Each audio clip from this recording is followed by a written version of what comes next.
Welcome to Tier 1 Jank. I am Marcus, Hey guys, it's Leslie. and tonight we're going to be going over the Ravnica Allegiance set. Most of you have probably seen some of these cards before. They've been previewed over the last week or two. They did the last drop the other day.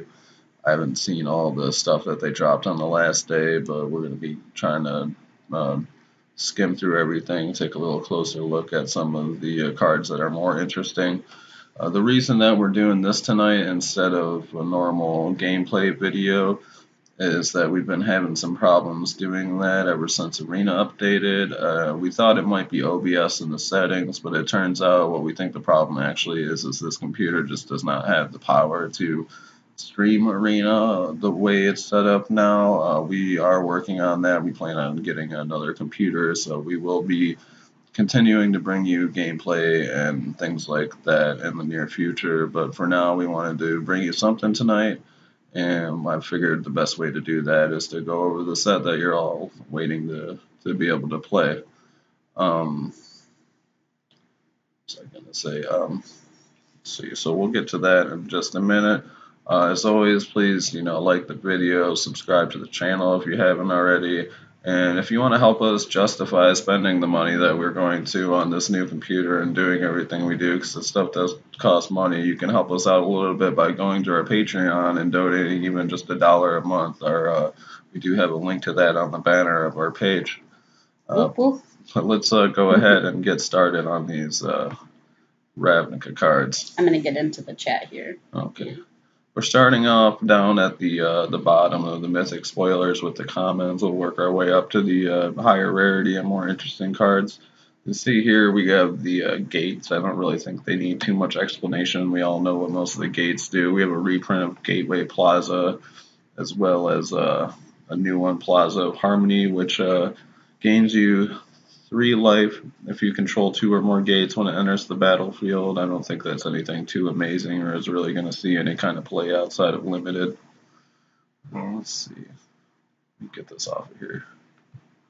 There we go. Moving up. I got chat up now too, so. More gates. Alright, so let me know if anything's going on there. Yeah, absolutely. And we have more gates here. These are all, just your basic guild gates.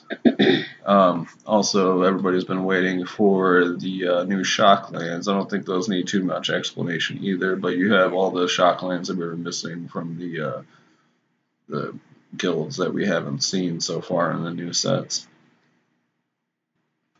And very pretty artwork on them, though. Yeah, some of them are okay. Some of them I'm not that fond of. I love that blood crypt. Yeah?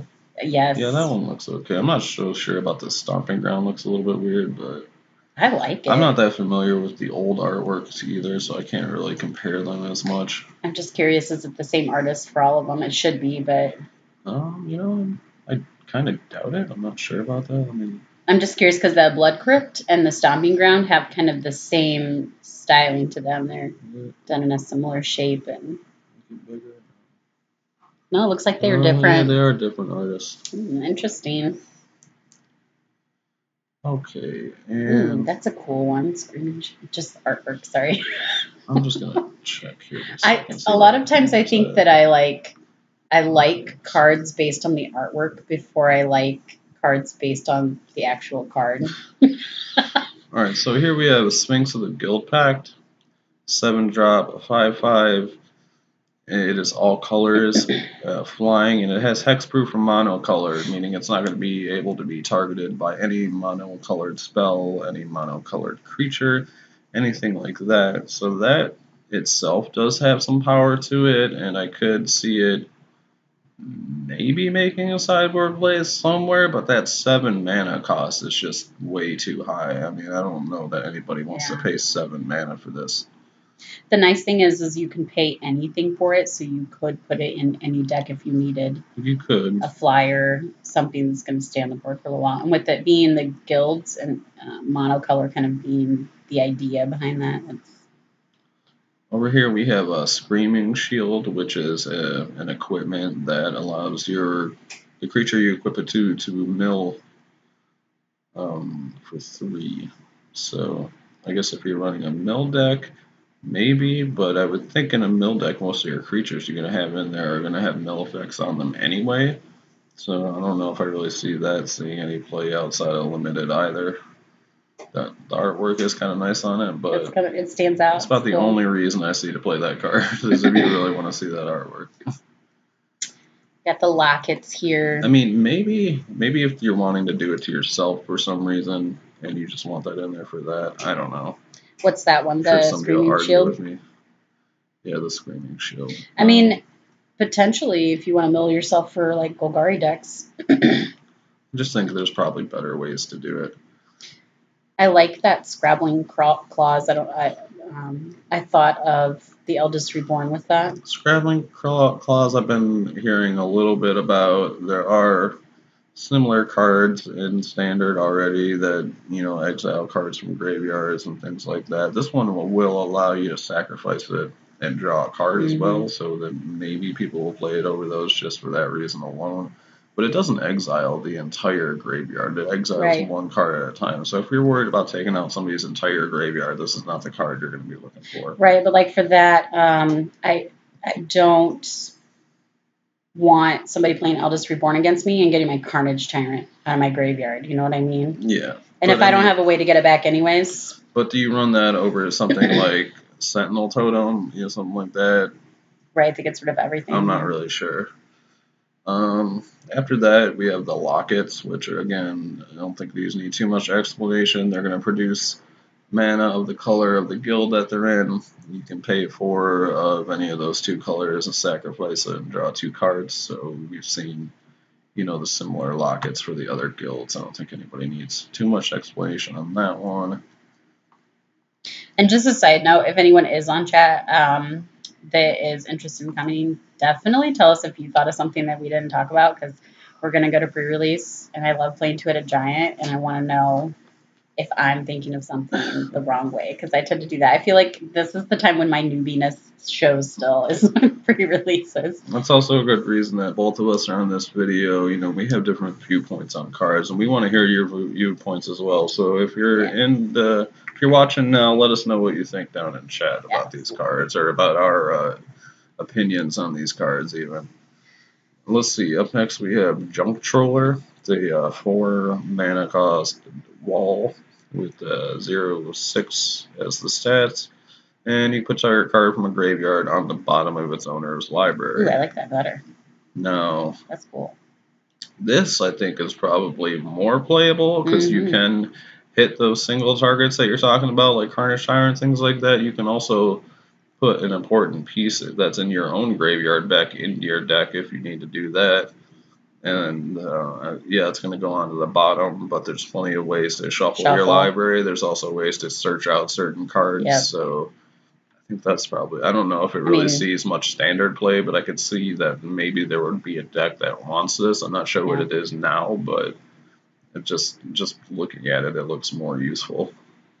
Let's look at this one. Gate Colossus. 8 colorless mana artifact creature construct. Spell costs 1 less to cast for each gate you control. Ooh, that's nice. Can't be blocked by power or the creature's power 2 or less. And whenever a gate enters the battlefield, you may put Gate Colossus from your graveyard on top of your library. Okay, that part I don't like, because you're automatically drawing this to your next turn. If it went back to your hand, I could see this maybe being a thing in a janky gate deck, but hopefully by 8 though, or even like if you've got 5 out, and so by 5 and you're paying only 3 for it, you're not really having to put many more gates out. I just don't seeing any like standard constructed play, maybe in limited, but other than that, this one, let's see, Tomb of the Guild Pact. 5 mana cost artifact. Whenever you cast a multicolored spell, draw a card.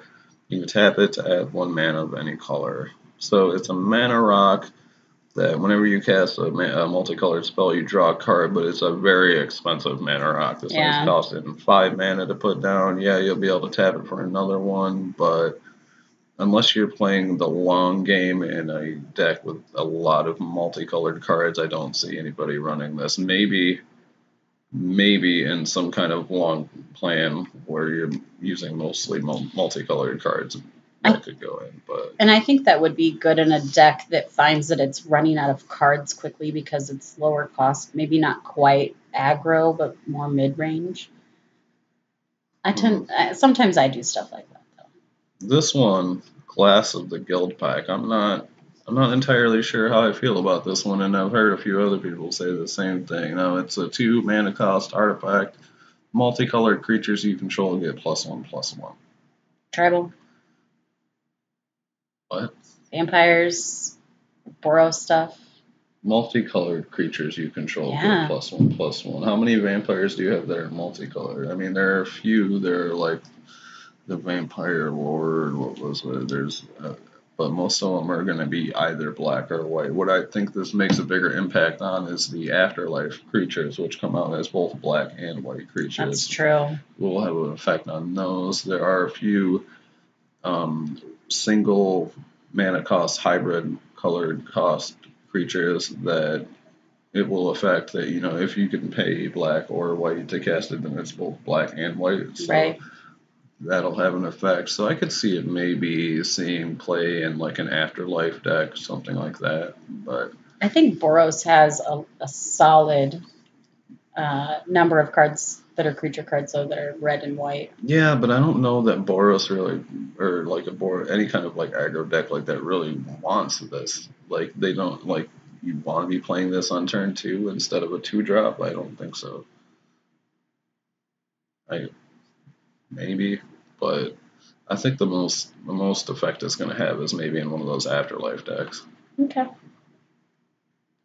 Let's see. I like that we're seeing vampires. What I think most disappointed. I haven't been through all the cards, but I asked somebody. I think what I'm most disappointed to see is there are no black goblins. I was really hoping to get a bunch of black goblins so I could make Rakdos goblins, and Wizards totally failed me on that one. But next up we have Vindictive Vampire. Ooh, that sounds sexy. 4-drop, 3 colorless in the black. Whenever another creature you control dies, Vindictive Vampire deals 1 damage to each opponent, and you gain 1 life. And it's creatures you control. Creatures you control. So that kind of goes well with that Olinda. Olinda, it goes good with like the afterlife theme again. Yeah. If like an aristocrat's like afterlife thing, if you're sacrificing things for a benefit and then getting creatures back, that might be to your advantage. If you were playing a janky Rebel and Riches deck like me or something, and you're gonna wipe the board, this is gonna deal 1 point of damage for each creature that was on your side that you sacked, and you gain a life. Kind of going back to a card that I like too. So back when I first started playing, like I fell in love with vampires, and that Sanctum Seeker was one of my favorites. My actual favorite isn't in standard anymore, but that one does some life loss too, just when creatures are attacking. So attack in, life loss, anything gets blocked and dies. It's also a 2/3 for 4, so I don't really like that. I don't really see this seeing a lot of constructed play either. But I don't know. I think I would totally play that card in a vampire deck, though. Yeah. I know that it dies easy, but it also makes it so that something else that's valuable isn't It's not that it dies easy. I mean, it does have, I guess 3 toughness. Yeah. It's not the easiest, but I like it. Okay.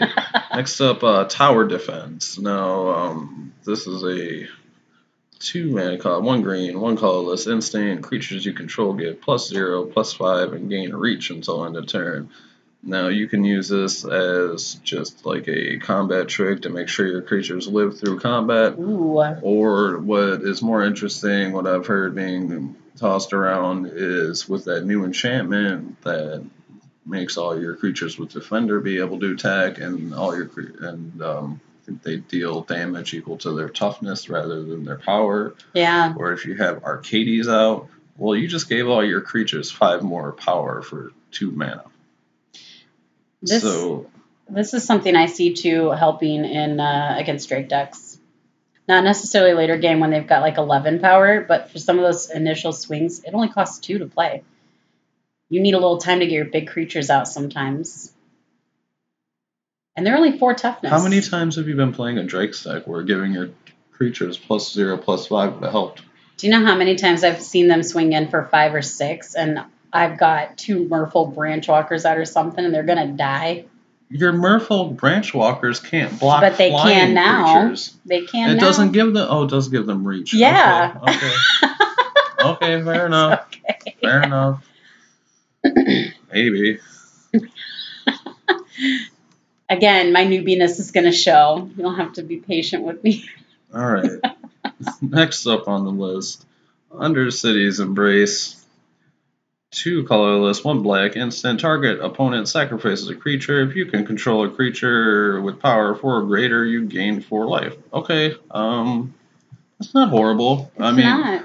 We've been missing some kind of like cheaper sacrifice effects lately. We had a couple in older sets that had some other kind of benefit for a 3 mana cost sac effect. I believe there was one where you either, maybe it was from the Amonkhet block, where they either sacrificed a creature or you got to like look at their hand and make them discard a card or something like that. I don't think this is quite as good as that because you need a creature with 4 power just to gain 4 life. But this is a good way to get rid of the last creature on the field if you can get rid of the other stuff. And I like that. Oh, snap. Uh-oh. We got to reload the spoiler share. Of course, it's going to bring us to the top. Yeah, we didn't want to show you the top yet, but that's okay. All right. So on that card, something I was thinking about is I like that against... okay, so right now I'm running a Jund deck. And sometimes I come up against like mono green or other decks that are running green, and they'll play Carnage Tyrant. But that's a nice way to be able to keep my Carnage Tyrant, have them get rid of theirs, and gain some life at the same time. And I could easily see putting that on a sideboard and swapping it in for my Contempts or Murders. Now, this I haven't seen yet. Thought Collapse. 2 blue, colorless, counter target spell. Its controller puts the top 3 cards of their library into their graveyard. Oh, that's interesting. I could see mill decks running this. Yeah. Because they usually run a few counter spells. This is going to throw more cards into the graveyard. Yep. That's about the only thing I can see running it, but it does look like a good counter spell for them. I don't really know that I have much else to say about that. It says Lazav on it. What does he say? I can think of no greater punishment. Answering for your questions in full. I can think of no greater punishment than answering your question in full. Okay, then. Okay. Next up, Watchful Giant. 5 colorless, 1 white creature, giant soldier. When Watchful Giant enters the battlefield, create a 1/1 white human creature token. I don't like that. I mean, you're putting 2 bodies on the board, but it's 6 mana. This guy's a 3/6, and you get a 1/1. That's just not good. I'd rather play that white soldier that's a 2/2. It costs 4, and it brings in a 2/2. Yeah, I don't think either of us like that one. Let's move on. I'm sorry, guys. If you liked that one, tell us. Tidesanic Brawl. 1 green, 1 colorless instant. This spell costs 1 less to cast. If it targets a creature you control with a +1/+1 counter on it, and then it has a fight effect. So, yeah. So if you have a creature with a +1/+1 counter, this is a 1 mana instant speed fight. Or prey upon, whatever. Mm-hmm. So, I mean, that's good if you're running like Simic counters. It seems like it could be good. But I might just want to run that new split Simic spell that exiles a creature instead. Yeah. Not really sure. Next up, Storm Strike. 1 red instant. Target creature gets +1/+0 and gains first strike until end of turn. Experimental and Frenzy. You scry 1. I mean, in Experimental Frenzy, it could get the next card off the top. If it's a land, you don't want to hit that second land. I don't know that they really want this card in that deck. I don't know if it fits. Yeah, I mean, but maybe a sideboard piece if they're running into a deck that's got some creatures that's killing theirs. You can use it as if they're top decking it. I think this would be better if it was a cantrip instead of the scry one. If it drew you a card instead. Gain +1/+0 and first strike. That might be asking a lot for 1 mana. This seems okay, but I don't know if it deserves a slot in a constructed deck or not. There's probably just... These are commons again, so... Yeah, we're still in the commons. Yeah. I think there's probably just other things you're wanting to do more than this. All right, it is really cool when you can run into a common, though, that's, like, super playable. Yeah. So... Undercity Scavenger. 3 colorless and a black. It's a creature, ogre, warrior. Whenever Undercity Scavenger enters the battlefield, or when it does, enters battlefield, you may sacrifice another creature. If you do, put 2 +1/+1 counters on Undercity Scavenger. Then scry 2. I swear I'm dyslexic today.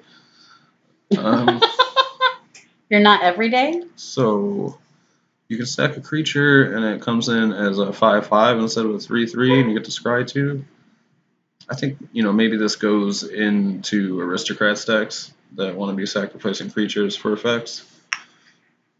I have a feeling that there's probably just better creatures for that deck, though. I'm not really sure. But again, it's common, so. Probably good and limited. You get the scry 2, get a bigger body if you need it. Okay, next up, Slimebind. This is your classic blue removal feels like spell Dazzling Lights, where this is better than Dazzling Lights because it's an enchantment. It's a static effect. It stays there. Yeah. It's more like a Aether Meltdown from the Kaladesh block that gave you energy and gave a creature like -3, -0, I think, something like that. Yeah. The good thing about this is it does have flash. Yes, you can still play it like an instant. So you can flash it in when you need to. I can see maybe mono blue decks running this, but again, not sure if they really want. They might see some play. Let's see, 10th District Veteran. Didn't we get like a 10th District thing in the last thing too? Dominaria? I don't think so. I know there's a 10th District Hero coming up later in one of the higher rarities, but this one is sorry. 2 colorless, 1 white, vigilance. Whenever 10th District Veteran attacks, untap another target creature you control. So you attack with this and something else, it taps to attack, but then you untap whatever other creature you're attacking with, or one of the other creatures. And so you end up with a creature that didn't have vigilance that's now upright. Oh, this has vigilance as well, so you end up with okay, 2. so yeah, you could be attacking. Yeah, that doesn't seem horrible. Again, I don't know if it's really worth a slot in constructed play. That would be great for decks that have, like... I think there's just much better 3-drops in white. Aren't there a lot of, like, white, green going around right now? It seems like it would be good on that, taking some of your big creatures, swinging in, killing something, turning around and having it up. Never mind. I'm not even sure what you just said. So there's a lot of green-white decks right now. What is that? You gotta ask me, maybe forget. I'm sorry, I forgot when I asked you. It doesn't matter. It's okay. We'll move on. Apparently my goal is to annoy you today a little bit. Alright, next up, Territorial Border. 1 colorless, 1 green. It's a boar. 2/2. Whenever a creature with power 4 or greater enters the battlefield under your control, Territorial Border gets +1/+1 and gains vigilance till end of turn. That's not horrible for a 2-drop common. It's a bear with upside, so you can never complain about that. I don't think you're going to be triggering this a lot. Okay, maybe you get 1 trigger in a turn, but how many times are you playing more than 1 creature with power 4 or greater in a single turn? So maybe this gets up to a 3/3 vigilance for 2, which still isn't bad for a 2-drop, but I'm sure there's better 2-drops that you're going to be wanting playing and constructed as well. Alright, next up, Spewer. Spewer? Spewing Spears. He's a 1 red Goblin Warrior. This is a Goblin Defender. Wow. That's so we didn't get a black Goblin, but we got a Goblin Defender. Okay, a meat wall. Okay. And you can tap him to deal 1 damage to each player. So you're hitting yourself as well. I don't like that. I don't know what deck wants that. Yeah, that's interesting. Enough said. Thirsting Shade. 1 black. It's a shade. 1/1 lifelink. Pay 3, give a +1/+1 until end of turn. So we're all familiar with shades that you pump mana into and they get bigger. This one's for the nice. turn. It's got What's life going link. on here? It was buffering, it looked like, or something. I don't know. Alright, next up, Shimmer of Possibility. 1 blue, 1 colorless sorcery. Look at the top 4 cards of your library, put one of them into your hand, and the rest on the bottom of your library in a random order. So it's like Anticipate, except you get to dig a card deeper, but it's sorcery speed. So I think most of the time people are just going to want to run Anticipate over this. And can I just say that artwork looks like it would totally be in a gallery somewhere? Just saying. Okay. Not going to argue. Next up, Prowling Caracal. 1 colorless, 1 white, 3/1. So it's a what was it? Frenzied Raptor. It's like the white Raptor. Raptor Companion. Yeah, Raptor Companion. It's a cat companion. It's a cat companion. Moving on. Maybe Teferi will really like that. I've played a Teferi deck that has cats. Sylvan Brush Strider, 2 colorless, 1 green. When it enters the battlefield, you gain 2 life. It's a 3/2. So 3 power for 3 and you gain 2 life. Doesn't seem horrible and limited. Again, I don't see it seeing constructed play. Scorchmark, 1 colorless, 1 red. Scorchmark deals 2 damage to target creature. Okay, so it's a magma spray for 2 mana. Yeah, it's like lava coil light at instant speed. Well, it's like a magma spray that costs more. So it's not great. Sorry. I think most of the time you're just going to want shock over this. I mean, unless you really need to exile that creature, then you want sideboard card for that. If you're gonna want lava coil anyway. I mean, this is instant speed. That's the only thing that's better about it than lava coil. But lava coil is just a better card. Yeah. All right, next up, Plague White. 1 colorless, 1 black. It's a zombie. 2/1. Whenever it becomes blocked, each creature blocking gets a -1/-1 until end of turn. That's interesting. I don't even think a zombie deck wants this though. There's just better 2-drop zombies. So no said on that one. Yeah. Sage's Row Savant. 1 colorless, 1 blue. When it enters the battlefield, you scry 2. So it's like Omnispell Adept, except it's a 2/1 instead of a 1/3. Which I don't know. In blue decks like that, they might want the higher toughness over the power, unless you're like playing an aggro blue deck, which they aren't usually that aggro. You want the 2/1 instead, but... And I don't know if a scry is really coming in as really... I mean, the scry is good, and it's a 2-power 2-drop, but I don't know. But I don't think the scry justifies using that to do it. I'm just thinking that I would probably rather have the Omen Speaker over this in the deck that I would put this in. Yes, I agree with you. Next up, Justicar's Portal. 1 colorless, 1 white instant. Exile target creature you control, then return that card to the battlefield under its owner's control. Gains first strike till end of turn. Okay, so this isn't bad. A couple things about this. It could be a combat trick just to give your creature first strike when your opponent wasn't expecting it. Second thing, anything that has a good enter the battlefield effect, you're going to want to play this on and just get that effect again.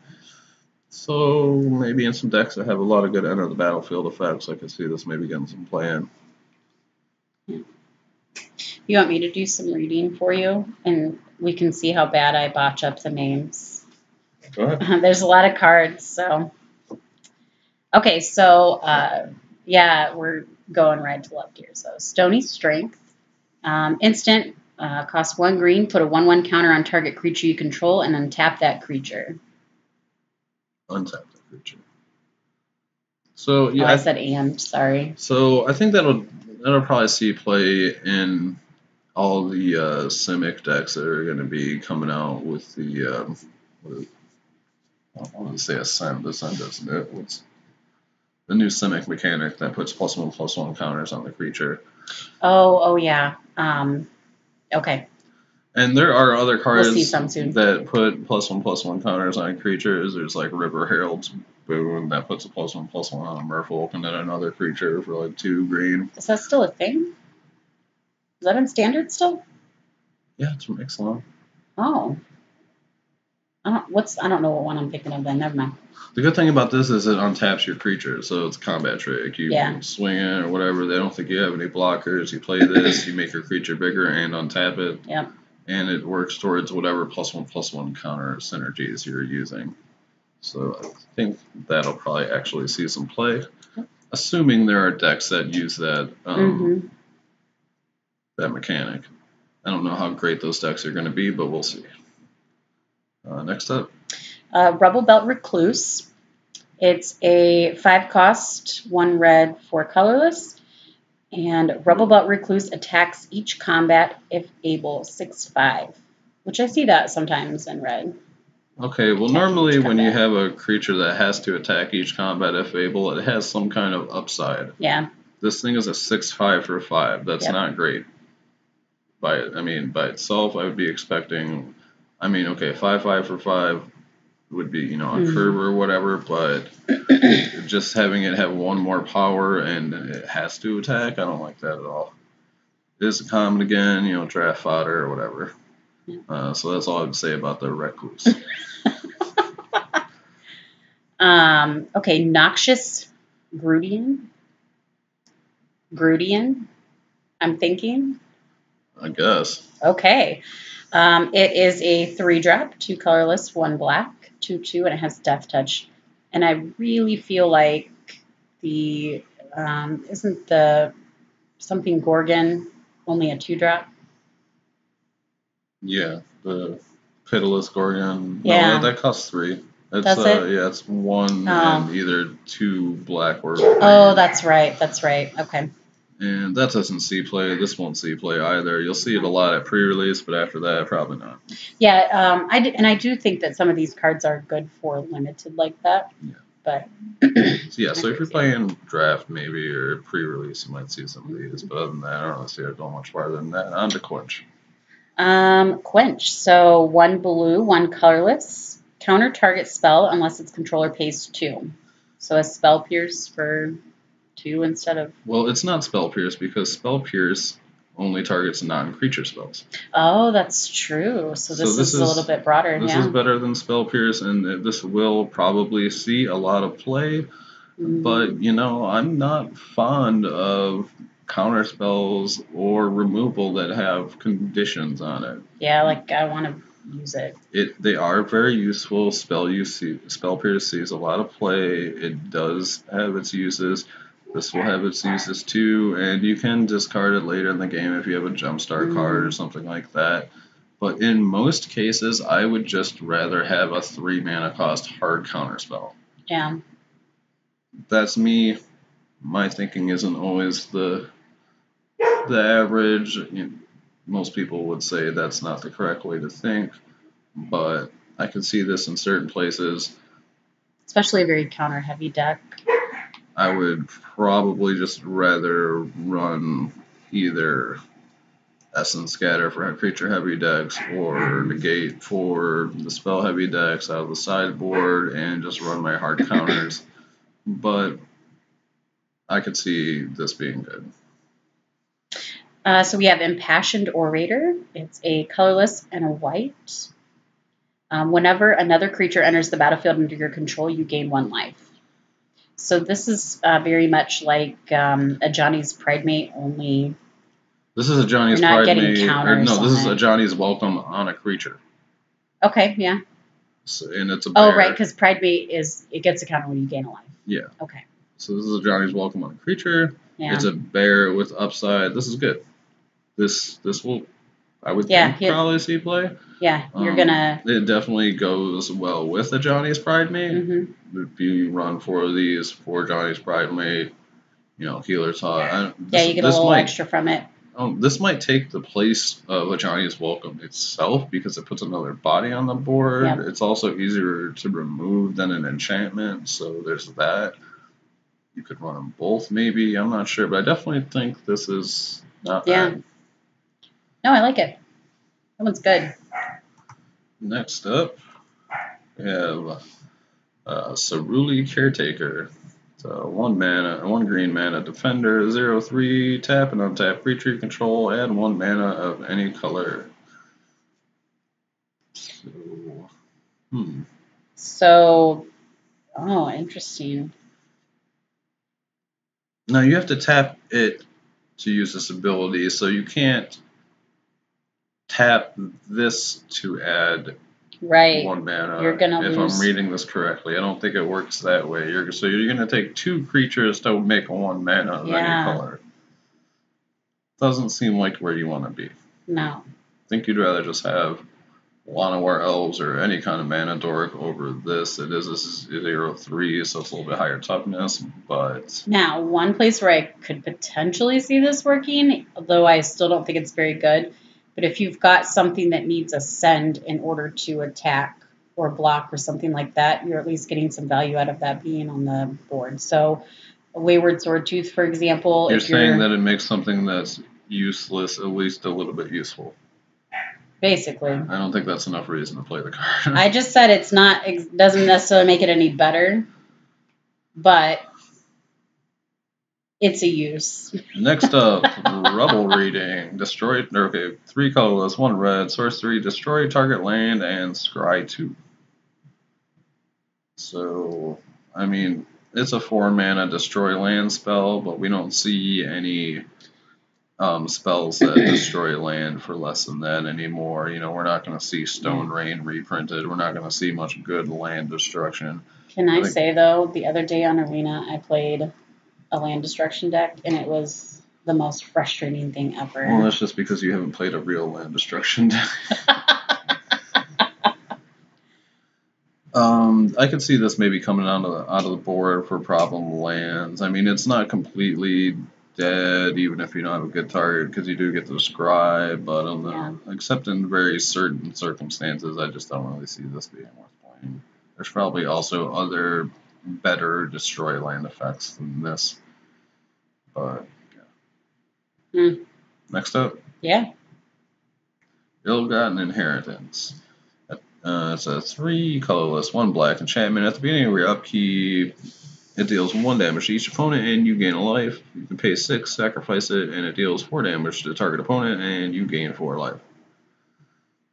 So, that doesn't seem great to me. I mean, maybe in a really slow rolling control deck where you're just eating up time and doing 1 damage until you get them down to 4, but... Oh, sorry, never mind. It's an enchantment. I had a moment. I'm good. I don't think this really sees play anywhere. I think it's too high of a cost for it. Anyways, I mean, you have like, on the opposite side of that, you have like a Johnny's Welcome and other cards that will gain you life. I'm a little bit upset that I keep seeing Treasure being thrown around and all the artwork for the set, but there's only 1 card that actually has anything to do with Treasure. I mean, if this thing made Treasure, I'd be happier about it, but... It's gonna be... We're just throwing coins everywhere with no treasure to be found. Yeah. Next up, we have Prying Eyes. It's a instant 4 colorless, 2 blue, draw 4 cards, then discard 2 cards. Ew, I don't like this. For 6? The only thing that saves this is it's at instant speed, so you can play it on your opponent's end step. It does make... But I think that is a really high mana cost. It's a high investment. You're not going to be able to play this till at least turn 6, you know, coming into turn 7. And I think most people would just rather have Charted Course or something like that you're going to be able to use earlier on. Or Jumpstart. Even though it's Sorcery Speed or Chemister's Insight. I think I'd rather have Chemister's Insight over this any day. Anyway. Hazda Officer. It is a human soldier, 2 colorless, 1 white. When it enters the battlefield, target creature you control gets +1/+1 till end of turn. It's a 3/2. So it's a 3/2 that's going to come in and make something bigger for a turn. Okay. Nothing great. Maybe limited play, but I don't know. All right, what's next? What's this next row? Sagittarius. Volley? Did I say that right? I don't know. I mean, Sagittarius is like that, but maybe it's something like that. Sagittarius' Volley. Anyway, 2 colorless, 1 green, instant, destroy target creature with flying. It deals 1 damage to each creature with flying your opponent controls. Okay. So I only see this like coming out of the sideboard against Flyers decks, and do you even like delegate spots in the sideboard to Flyers decks? I don't think so. Is there anything?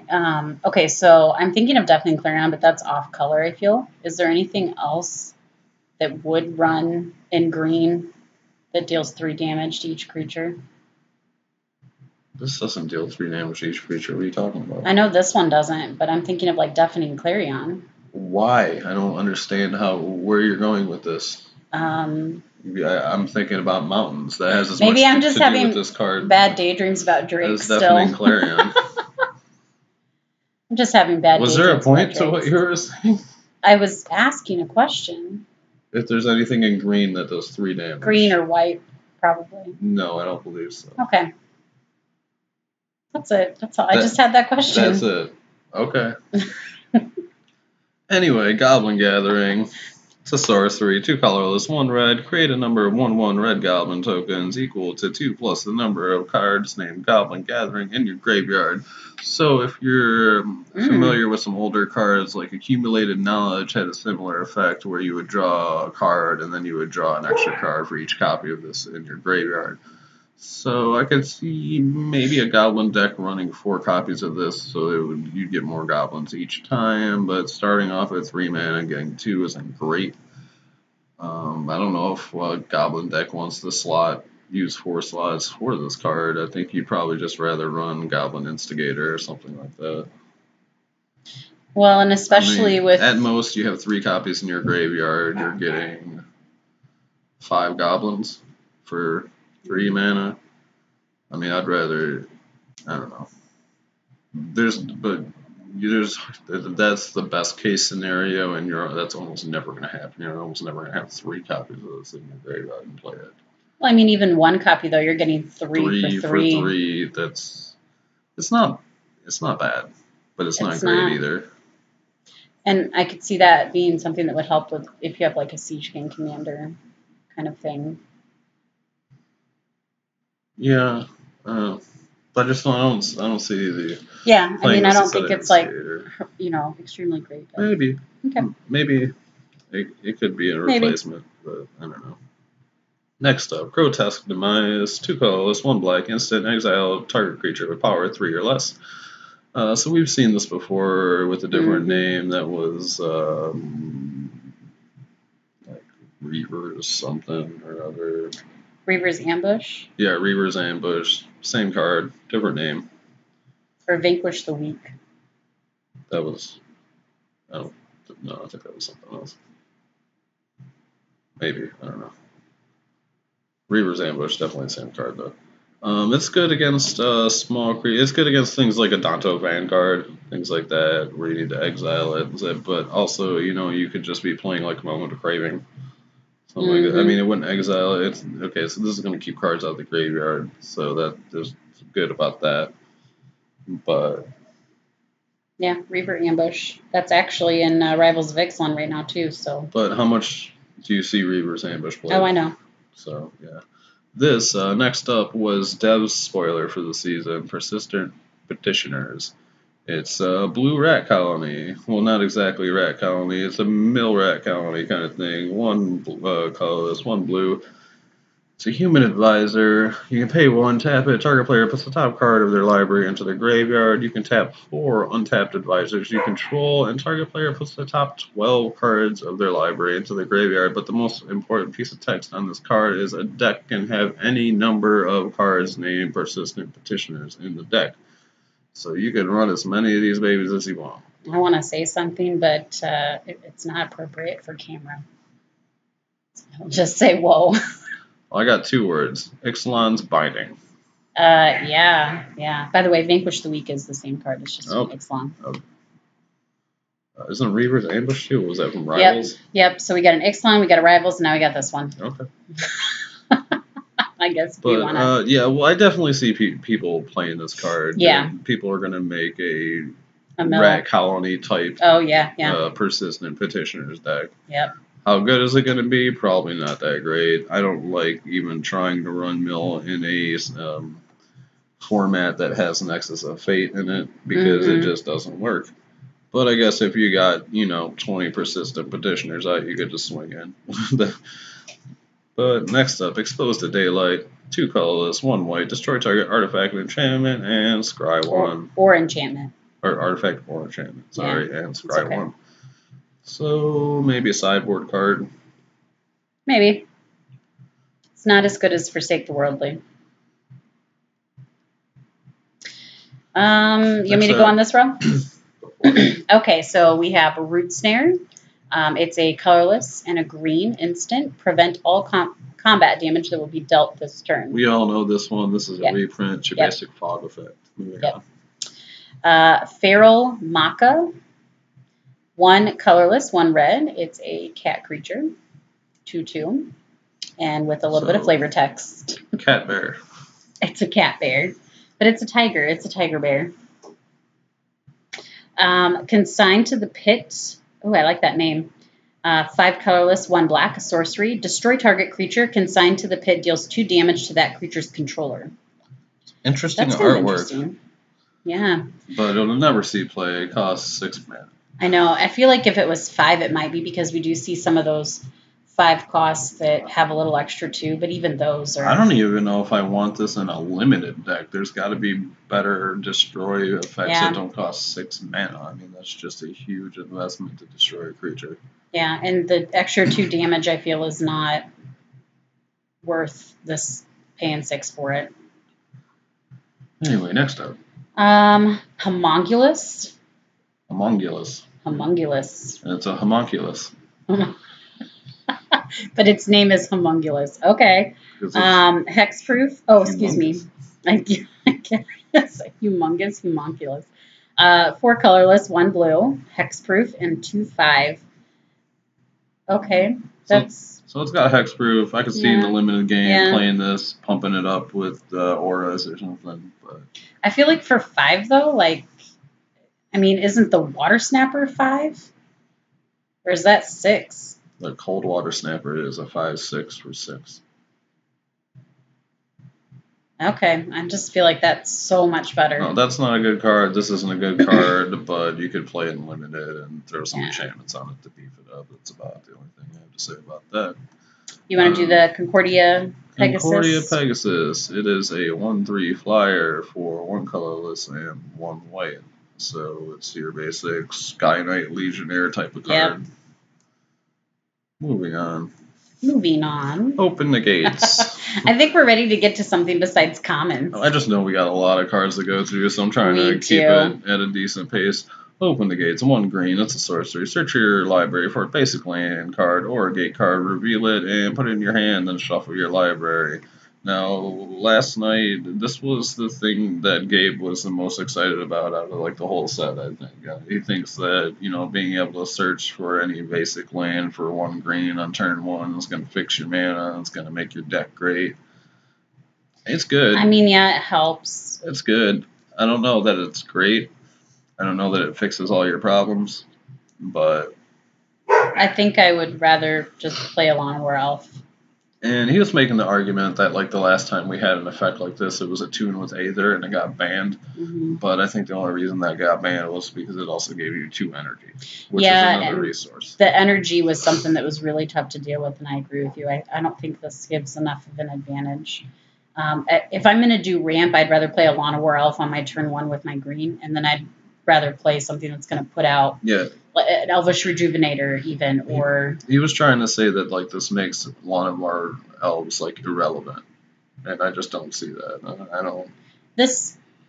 I don't know about that. Yeah, first of all... Llanowar Elves gives you that mana ready for that next turn. Yeah, it doesn't go into play. It doesn't ramp you at all. It puts it into your hand. It does fix your mana if you're playing a multicolored deck. It can give you a gate. That you're also going to have to play on another turn tapped. Yeah. So. So turn 2, you don't actually have any more mana worth the Llanowar Elf. You've got an extra mana already. That being said, it probably will see some play. It does do some fixing and things like that. Deface, 1 red, sorcery. You can destroy a target artifact, or you can destroy a target creature with Defender.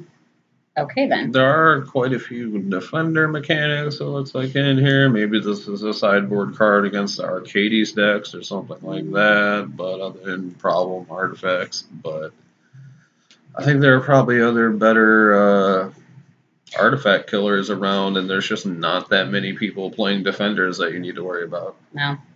Catacomb Crocodile, 4 and 1 black. Obviously, it's a crocodile, and it's 3/7, and it's got a lot of flavor text.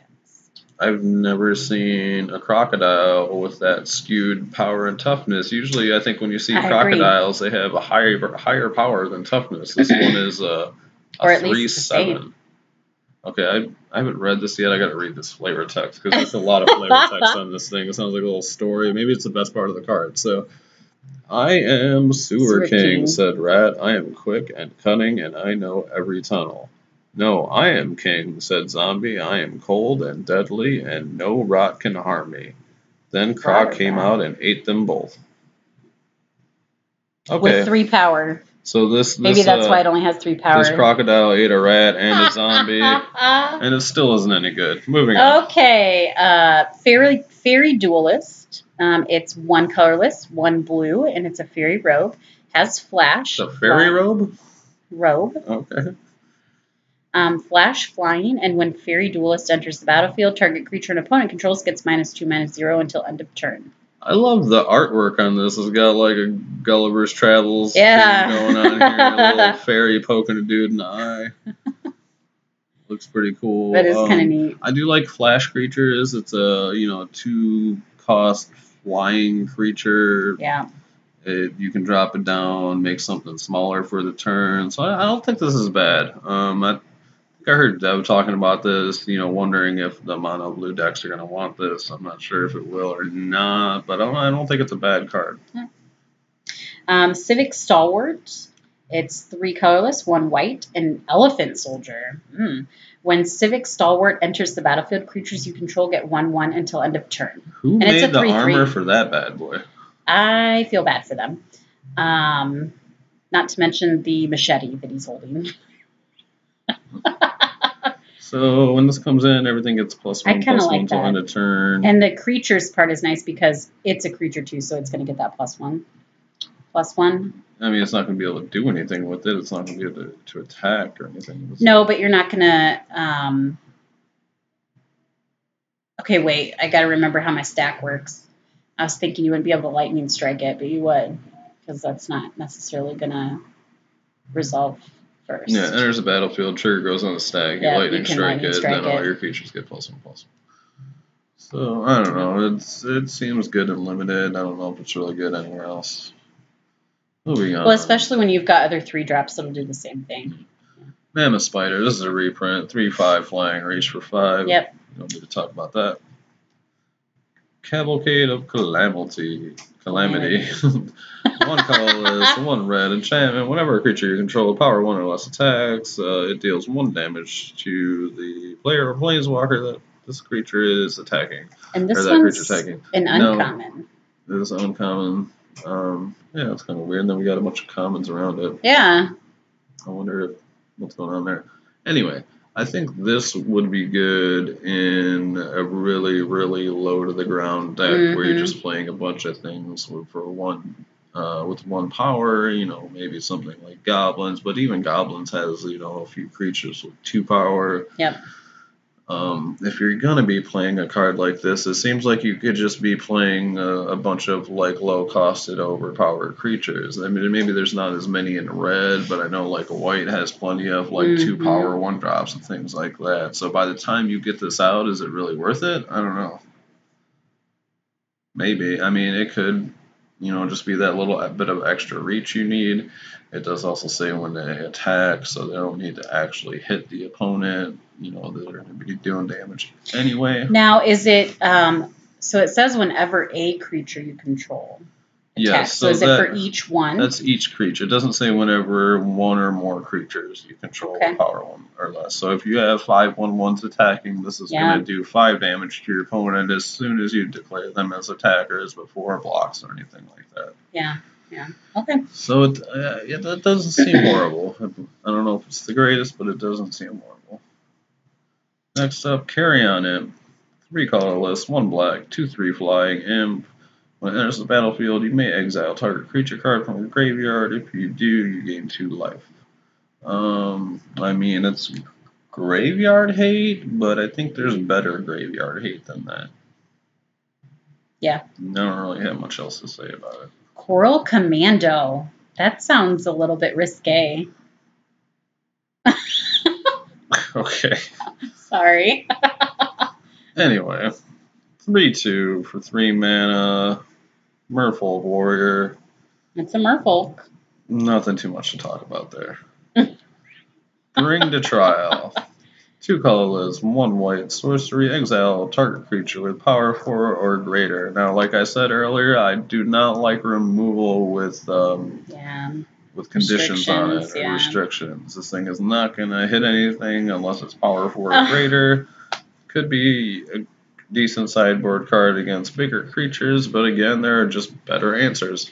I do like when they do like storyline stuff though, and this kind of looks like that one that like Collar the Culprit. Yeah, and it's like a continuation of it. I'm sorry, can I go back? Oh, I wonder if that's what it is. That he got collared. Now this is the culprit that got collared. Yeah, and they're bringing in the trial. Yeah, because the other ones were destroy, and this one's exile. Yeah, and flavor text. In you go, big guy. Watch your head.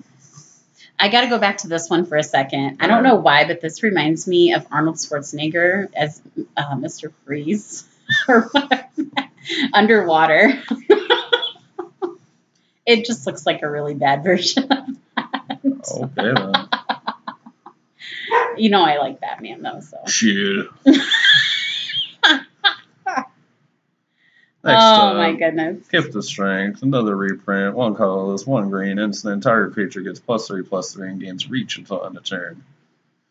Okay, so we already seen that one. This one, Burn Bro. I gotta say, this is maybe one of my favorite pieces of art from the set. I like this art on this card. I like it too. It's so cool looking. It is 2 colorless, 1 red, instant. Creatures you control get +2/+0 till end of turn. So again, we've seen plenty of effects like this before. It's just same card, different name, but better art. I like that one. I like the art. I like that one though. Good in aggro decks. Yeah. Not too much to explain there. Next up, we have Blade Brand. 1 colorless, 1 black, instant. Target creature gains Death Touch until end of turn, and you draw a card. I like this. I like this too. I like this a lot. It is a combat trick, and it cantrips. Replaces itself. I think this is good. This is really great for those decks that they're going to add something to it, like your Titanic Growths and stuff like that. This might actually see play. I like it. And you draw a card off of it too. I wonder if cards like this might make even like a Rakdos Phoenix deck possible. Yeah. Like nobody, I haven't seen anybody try to make that. There didn't ever seem to be any reason to make a deck like that. But just seeing a cantrip in black like that has an upside of Death Touch. Yeah, I agree with you. I think that'd be really cool, especially if you're running like those. Rekindling Phoenix, and you're going to lose it anyways. No, I'm talking about the. The arcane. Okay, yeah. Because you play 3 spells, this is going to draw you another card. Yeah. It might give your Phoenix that somebody thought they were going to block down with a Drake, or there's a Death Touch. Yep. No, I like that. Okay. Next up, Clear the Mind. 1 blue, 2 colorless, sorcery. Target player shuffles their graveyard into their library, draw a card. Okay. So this is maybe good anti-mill, but it could get milled into your graveyard having no effect. I think it would be a lot better if it had a clause that said like if this is put from your library into your graveyard, then shuffle it back into your library, something like that. It would have been a great anti-mill card. This maybe is for a mill deck itself when it mills. Important, like a deck that wants to self-mill, put its own library into its graveyard, but maybe they put a couple cards in there that they didn't want. You get to shuffle them back into your library. Yeah. That might be a thing. It's also a cantrip. It just seems weird. I feel like in a lot of cases where people could use something like this, they could just exile graveyards. But this isn't for the same thing. This is when you want your graveyard back in your library. I know. And it's a cantrip. It seems, I don't know, it just seems weird to me. I think in certain circumstances it could be good. Blue's weird to me though, so. Alright, next up, Steeple Creeper. It's an interesting name. It's an interesting, a frog snake. Well, yeah, if you haven't noticed, a lot of the Simic creatures in this set are like two different creatures put together. The Simic have been experimenting with. So they're making mutants. They're splicing creatures together. Yeah, you didn't see the Shark to Crab yet? No. Yeah. So anyway, and it could two be colorless, a flyer. 1 green, 4/2. Pay 4, give it flying till end of turn. So you'll have a flying frog snake. This isn't good anywhere but limited. Why does this thing get flying? It's a frog snake. Frogs and snakes don't fly. There is that leapfrog though that can gain flying until end of turn. Okay. So flying frogs, I guess maybe they're just trying to reduce some biblical events. I guess that's the thing behind it, because it's only till end of turn it's leaping instead of flying. Yeah. Or whatever. Okay, whatever. Next up, Axebane Beast, 3/4 vanilla creature for 4. Moving on. Act of Treason. It's a hijack that costs 1 red and 2 colorless instead of 2 red and 1 colorless. And we have Spire Mangler. It's a 2/1 flying flash. When it enters the battlefield, target creature with flying you control gets +2/+0 till end of turn. It costs 3. It's an uncommon also. This might not be bad. I mean, I guess. I would have maybe liked it more if it was 2 like the other one was, but I don't think you can justify that with it being flying. You can give another flying creature +2/+0 till end of turn. Although, I might throw this in my deck just so I could have flying Carnage Tyrants. I just like flash creatures. I could see, there being. I know there's people who've already toyed around putting flash decks together, but I mean, I don't know if this is the best creature, but it's not horrible. I would play it in limited at least. Chillbringer. Chillbringer. Did I just click on it? No. Okay. No. So 4 colorless, 1 blue. It is an elemental. Has flying. When it enters the battlefield, you tap target creature and opponent controls. It does not untap during its controller's next untap step. And it's a 3/3. We've seen effects like this before. There's the Merfolk one that's in standard right now, the Water Trap Weaver, the other ones with similar effects. I think this is just a little bit too high costed at 5 mana to really see any play. Water Trap Weaver does see some play in Merfolk decks and things like that, but I just don't want to spend 5 mana for that effect on a creature. No, I think this is definitely a limited play card. Next up, we have Spirit of the Spires. 3 colorless, 1 white, flying. Other creatures you control with flying is 0/1, and it's a 2/4. And we're seeing a lot more with spirits now too. I don't like the stats or the cost on this thing. Maybe if it gave other flying creatures you control +1/+0 instead of the other way around, but I think just getting that extra toughness is not worth a 4 drop. That's a 2/4. Yeah. You want to kill things, not necessarily just live through stuff. Okay. What is it? Sylhana Wayfinder. 1 colorless, 1 green. It's an elf scout. And, oh, by the way, we are getting to the uncommons now.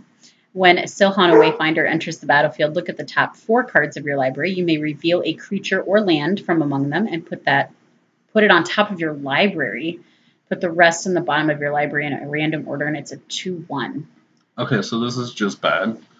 It puts it on top of your library. It doesn't put it into your hand. It doesn't put it into play. This isn't, So you're going to have to draw that card the next turn, essentially, or some other way. So you're maybe, fixing your draw, but you're also letting your opponent know what you're getting. Yeah. I would rather have something that puts it into my hand or onto the battlefield.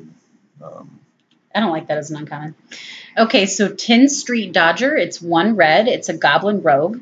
Has haste. Pay 1. Tin Street Dodger can't be blocked this turn except by creatures with defender. I like this. I don't really. The 1/1 haste goblin has an ability that's relevant. Yep. I just see a deck that's going to be playing like all the 1/1 haste creatures. Yeah. You're playing Magical Firebrand. You're playing 2 1-drops on turn 2. You know, it's just goes under the board. And a 1/1 with haste for 1 is nice. Yeah, we have them in the format already. We have the Firebrand. We have Torch Courier. We have the other one that taps to give something haste. No, I think this is a really good card for red, for sure. And especially for goblins, if you're playing a goblin deck. Yep. So, I like it. All right, Cry of the Cranium. Cranarium. Okay. 1 colorless, 2 black. It's a sorcery. All creatures get -2/-2 until end of turn. Exile all creature cards in all graveyards that were put there from the battlefield this turn. If a creature would die this turn, exile it instead. So all creatures are going to get -2/-2 till end of turn, and you're going to exile creature cards from both or all players' graveyards, but only the ones that were put there from the battlefield that turn. So anything that dies from this is getting exiled instead of going to the graveyard. So I think this, like 87% of the time, is a strictly better Golden Demise. Yeah. It hoses Golgari in the way that, you know, all their explore creatures that you're killing with this, they're not going to be able to find finality them back out of the graveyard. Yeah. I mean, it's not going to kill things like Wild Growth Walker and stuff like that, but people already play Golden Demise. This exiles instead of just kills the creatures, so this is good. Okay, Windstorm Drake. Oh, we have another Drake. 4 colorless, 1 blue. It has flying, of course, and other creatures you control with flying get +1/+0. Okay, so this one does give the power boost instead of the defense, but and it's still 3/3 for 5. I'm not sure if that gets there. I mean, I think you probably, if you're playing a flyer deck, you know, you're playing blue-white flyers or whatever, I think you're just playing a bunch of cheaper costing flying creatures and then playing favorable wins. I don't think the sees play in that deck even. No, and unlike your like a Johnny's Welcome and stuff, I think the favorable wins is better. This card I really like. This is Sky Tether. Probably maybe the best removal piece that I've seen come out of the set so far. This is going to be great for control decks that are using white. I mean, right now, I know a lot of people like Opt and Shock and things like that, but I don't have anything that I'm playing in my control deck that even cost 1 mana. I take turn 1 off every time to just play nothing or play a tap land. But this essentially takes a creature out of the game. We've seen similar effects with Demote that make it not able to block, but this thing can't attack because now it has Defender. So unless you're playing against an Arcades type deck that allows Defenders to attack, you essentially just took a creature out of the game for 1 mana. Yeah, no, and this, I agree with you. This is really great. And no, it's not going to be great in like white aggro decks that are looking to swing in. You're still leaving a blocker up, but as far as control goes, this is great. Yeah, you just don't want to take any damage, and this is a good way to stop it. And it costs one white. Okay, this one. Oh, this is another one that he was talking about. This is, if anything I've seen so far would get banned out of this set, I think it's going to be this card, Wilderness Reclamation. 3 colorless and 1 green. It's an enchantment. At the beginning of your end step, untap all lands you control. So every turn you can play everything you want during your main phases, even as a control deck. Play all your addendum spells. At the end of your turn, your lands are going to just all untap. Yep. And guess what? You want to cheat out Nexus of Fate? Well, you float some mana. Yep. With this trigger on the stack, it untaps all your lands, and guess what? You just played Nexus of Fate with 4 lands on the battlefield.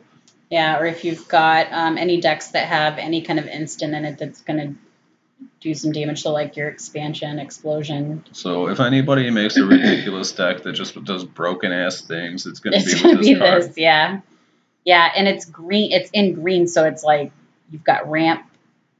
you could end up with so much mana. I would not be available. horribly surprised if we see this banned within a couple months. Yeah, this is going to be insane. I'm interested to see what happens with it. I could be wrong. It could not really make much of a splash, but I've already seen a lot of people making a lot of fuss about this card. I definitely think that a lot of decks are going to be putting like more enchantment removal in, specifically because of this, or permanent removal. Not all decks have enchantment removal, though. You can't run mono red enchantment removal. I mean, you can't run black enchantment removal. In that case, it's going to make the artifact creature that costs 7 a little bit more relevant. Rakdos has no answer for this at all. Yeah. So, I don't know. So I think there's a lot to be said about this card, but I'm going to wait and see what happens because I do think that this is going to lead into some nonsense. All the more reason why we need a black sweeper, babe. No, I'm not saying that I wouldn't like to break this card myself. I'm sure I could do a lot of ridiculous things with this card, but this is almost too much. And I'm not sure if I like seeing this. It's a little overwhelming. In standard. Like, I want to get one of these at pre-release just because I want to play around with it. Okay, Smelt Ward, Ignis. All right, so 1 colorless, 1 red. It's an elemental. You're going to pay 3, sacrifice it, and gain control of target creature with power 3 or less until end of turn. Untap that creature, it gains haste until end of turn. Activate this ability only anytime you could cast a sorcery, and it's 2/1. So you're going to pay to put it in. It's hijack on a body, pretty much. Yeah, but you're going to pay to put it in, and then you're going to pay 3 to take control of a creature that has power 3 or less. You're getting 1 more power. Yeah, that's the only drawback on it is that it is the power 3 or less. But in every other case, it's like you get a 2/1 body until you need to use it. And I think the threat of activating this is going to make it enough to be at least a decent card. I don't know if it's really the best card, but it dies so easy too. It does die easy, but so do a lot of other small red creatures.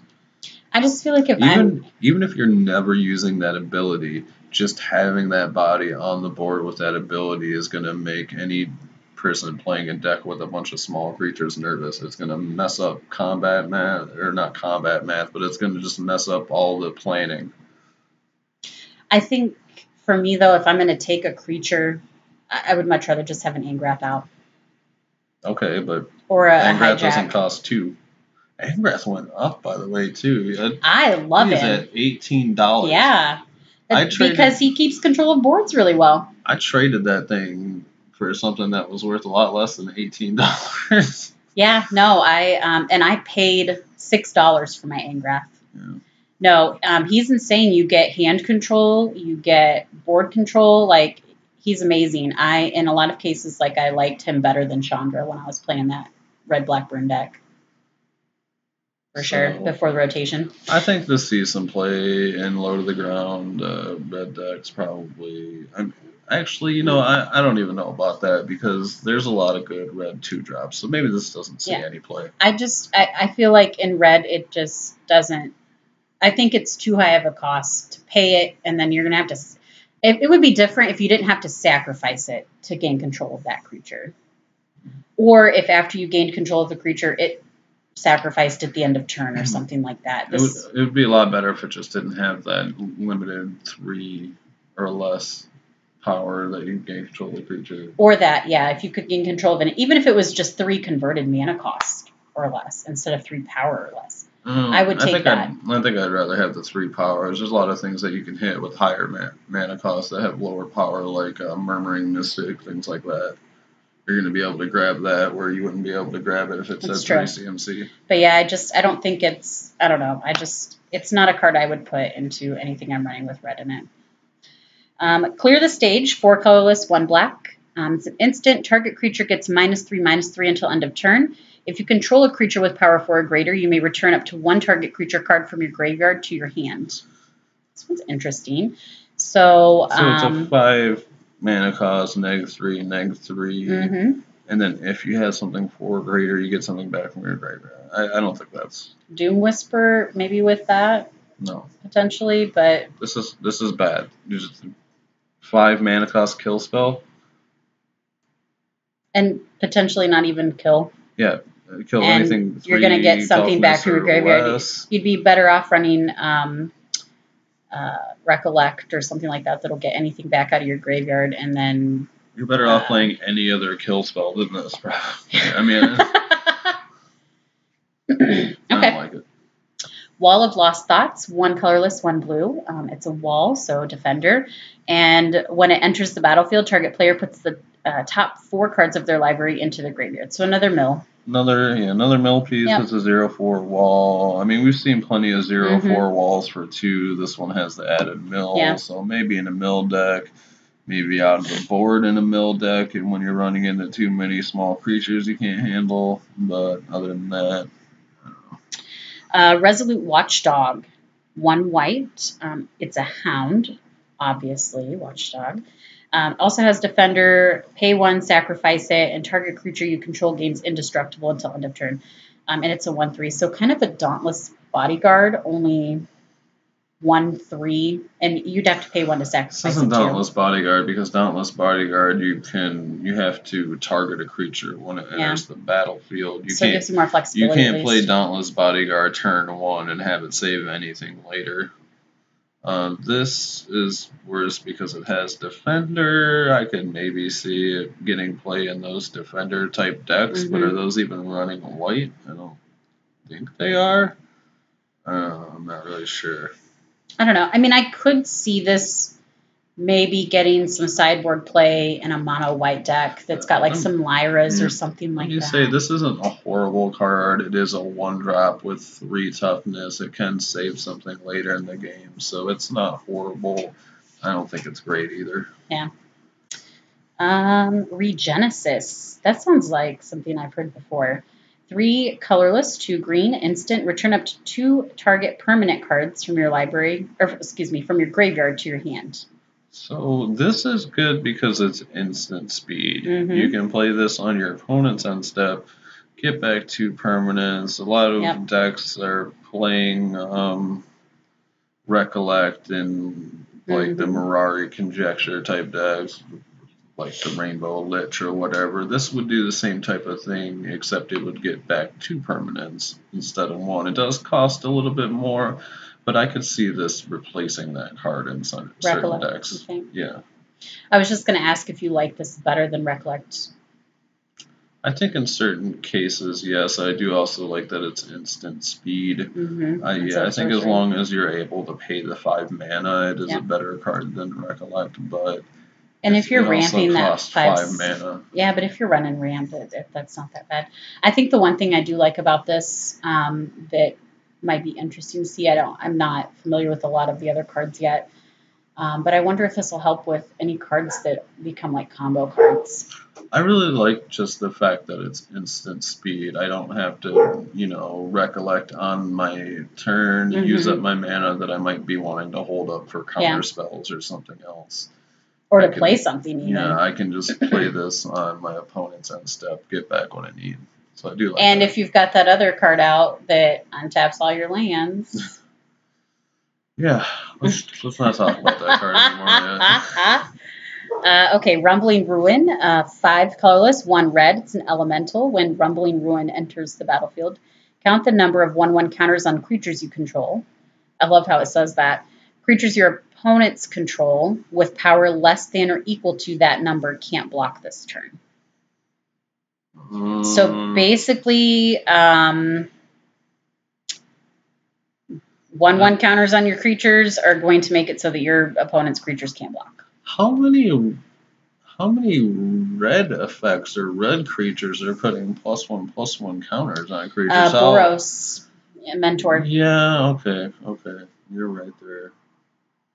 But that's about the only thing I can think of, though. This is a 6/6 for 6. I think there's plenty of other effects that make your opponent's creatures not able to block. Yeah, that cost a lot. I just don't really see this making a splash anywhere. Yeah. It would be different if it was like some damage or something. I feel like that would be a little bit more red style too, if it was like deals damage equal to the number of making your opponent's creatures not able to block is certainly a red effect. I just don't like the whole count the number of counters and creatures with the power or less king. Yeah, Kind of that's weird. too situational. It's not consistent enough to see play. Okay, so Blood Mist Infiltrator. It costs 2 colorless, 1 black. We have a vampire again. I love my vampires. When Blood Mist Infiltrator attacks, you may sacrifice another creature. There's a sack outlet. If you do, Blood Mist Infiltrator can't be blocked this turn. Okay, so whenever it swings, you can sack a creature. Yep. Can't be blocked. Why does And this not have flying, though? It just seems like it would have flying. he's a ground-born vampire. I mean, it doesn't really need flying if you're making it non-able to be blocked. It does die very easily, being a 3/1, but I could see this being played in an aristocrat deck. Yeah, and if you're using it as a sack outlet, you're not going to have to worry about at least something blocking it, killing it. So, like for me, I'm thinking in my deck with the treasures, if I put in some of those. I haven't seen all the cards yet for the set, but I really thought that we'd have like some better aristocrat effects too. Like, I mean, there's the one coming up here where you sack 2 creatures to draw 3 cards. It's kind of like costly plunder or whatever. There's, I think, ones that maybe do a point of damage or give stuff +1/+0. Wasn't, you're not, I don't think there was anything where you're like drawing cards for sacking creatures or really getting like that huge of a benefit. I mean, it's offset by the fact that a lot of the creatures you are able to sacrifice have that afterlife where you're going to get something as well as the sack benefit, but I don't know. I was just really kind of expecting to see more from sack stuff in this set. I like this though. This is something I would totally play. I like it. That effect's not bad. Not being able to be blocked. 3 power is not a joke. I mean, you get hit with that thing a few times, it's going to add up. I like it. Swirling Torrent, 5 colorless, 1 blue, sorcery. Choose one or both. Put target creature on top of its owner's library and return target creature to its owner's hand. So for 6, you could get rid of 2 threats for a blue card. But it costs 6 mana. Yeah. And you know what's coming up next if you're putting it on the owner's library. But it costs 6 mana. And it is a sorcery. I'd rather just be playing like whatever the 4-drop one was that just put it on top of their library. Or Blink. Instead of, hitting 2 creatures with it. This isn't good. I think Blink is probably better too. Just put it back in their hand and then counter it when they go to play it. Rally to Battle, 3 colorless, 1 white. Instant. Creatures you control get +1/+3 until end of turn. Untap them. What's up with the whole, I feel like there's a lot of heavier toughness versus power in this. Well, that's a white theme. I mean, usually white pump gives more power or more toughness than power, but... So they'll slap you, but they can take a bitch slap better than a regular slap? What is that? I don't know.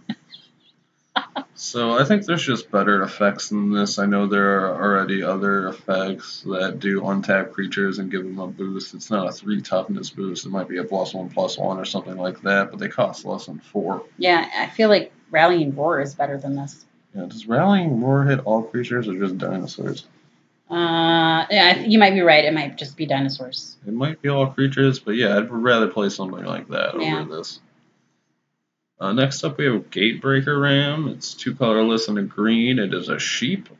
Gets +1/+1 for each gate you control. As long as you control 2 or more gates, it has Vigilance and Trample.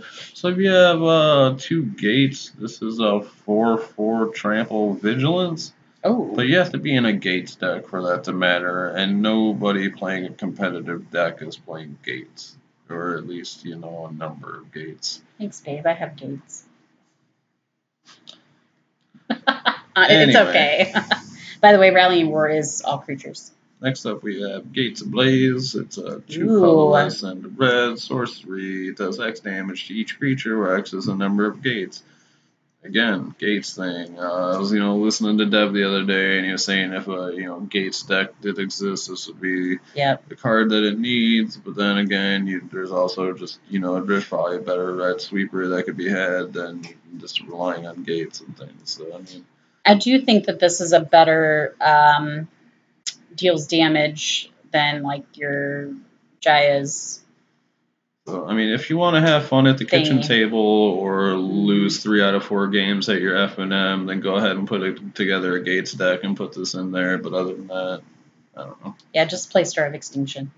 Next up, we have Bankrupt and Blood. 1 colorless, 1 black. Sorcery as an additional cost. You sack 2 creatures, and then you draw 3 cards. There's another so sack. It's Pitiless Splendor, except you have to sacrifice 2 creatures, and you get an extra card. I think this is not as good as Pitiless Splendor just because of the 2 creature part. Like, you're not always going to have 2 creatures that you are able to sacrifice. Now, sometimes there is a benefit to sacking the creatures as far as the afterlife creatures and whatnot, but I think that there's going to be enough times, especially when you're facing control decks and things like that, that you're just not going to be able to keep 2 creatures on the board to even be able to sacrifice to this. That also. And what pisses me off the most is this is another one that has treasure on the card with no treasure. Where? There's money coming out of these people's heads into his cup. Okay. Bankrupt. He's bankrupting them. I thought it was white blood cells, but okay. It only costs 2 though, and Pitiless Plunder costs 4. FYI. No, not Pitiless Plunder, Costly Plunder. Oh, sorry. I looked up the wrong one. Yeah. By the way, I like the artwork on that one. It feels old school to me. I would have liked the artwork if it made treasure. Maybe this storyline is going to lead into something treasure related again. Next up, Gateway Sneak, 2 colorless, 1 blue. It's a Veldican Rogue, 1/3. Whenever a gate enters the battlefield under your control, it can't be blocked until end of turn. And whenever it deals combat damage to a player, you draw a card. So we've seen similar stuff that, blue creatures that when they hit, they draw you a card. This one can't be blocked when you play a gate.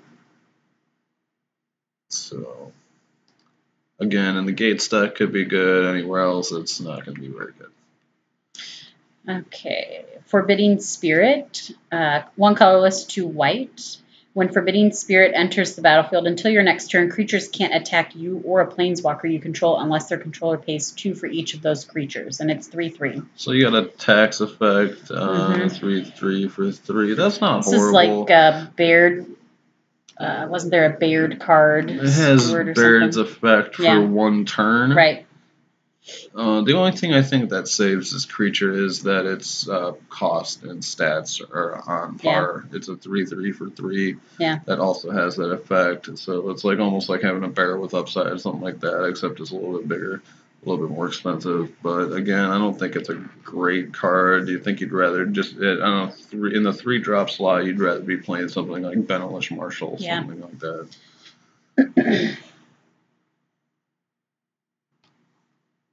Why don't you go ahead and do a roll? You need a break? Just for a second. I'll be right back. Okay, so we have an Enraged Ceratok, 2 colorless, 2 green. This is a rhino. This is an interesting looking rhino. I think it looks more like a dinosaur, which is weird. So Enraged Ceratok can't be blocked by creatures with power 2 or less, and it's 4/4. I'm definitely not going to have as cool info as Marcus does. But I do think this is really neat. For it costs 4, it's a 4/4, and people can't really chump block it unless they're doing it with a 3, which is getting a pretty significant creature off the board if they're blocking it with a 3 power creature. So that's kind of cool. Flames of the Raise Board, 5 colorless, 1 red. It's an instant, and it deals 4 damage to target creature an opponent controls.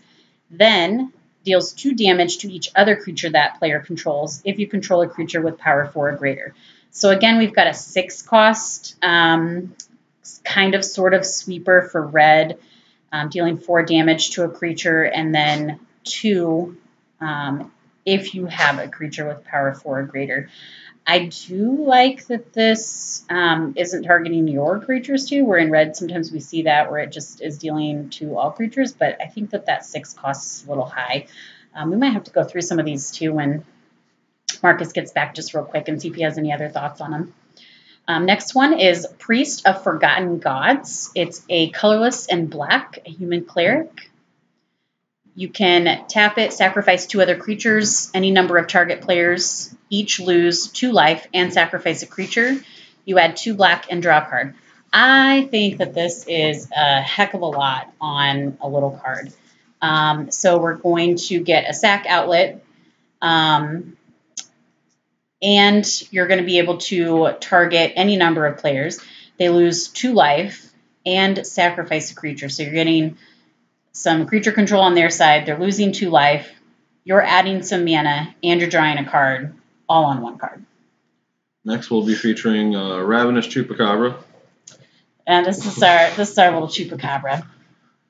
I did those 2, but I thought maybe you might want to comment on them. So some of the things I said, like this guy, I kind of like. I think 4 for a 4/4 is great, and you're not going to be able to chump block it unless you're taking a fairly significant body up 3, something like that. It might be okay if we didn't already have Steel Leaf Champion. Yeah. You don't have to pay the 3 That's on true. color for this. So I mean, you could play this in a Gruul deck rather than a strictly green deck. So I mean, I could see this being played in a Gruul deck. I also don't. I like how they call it a rhino, but doesn't that totally look like a dinosaur? A little bit. Kind of looks like a Triceratops kind of with thing? 2 horns instead of I thought 3. so too.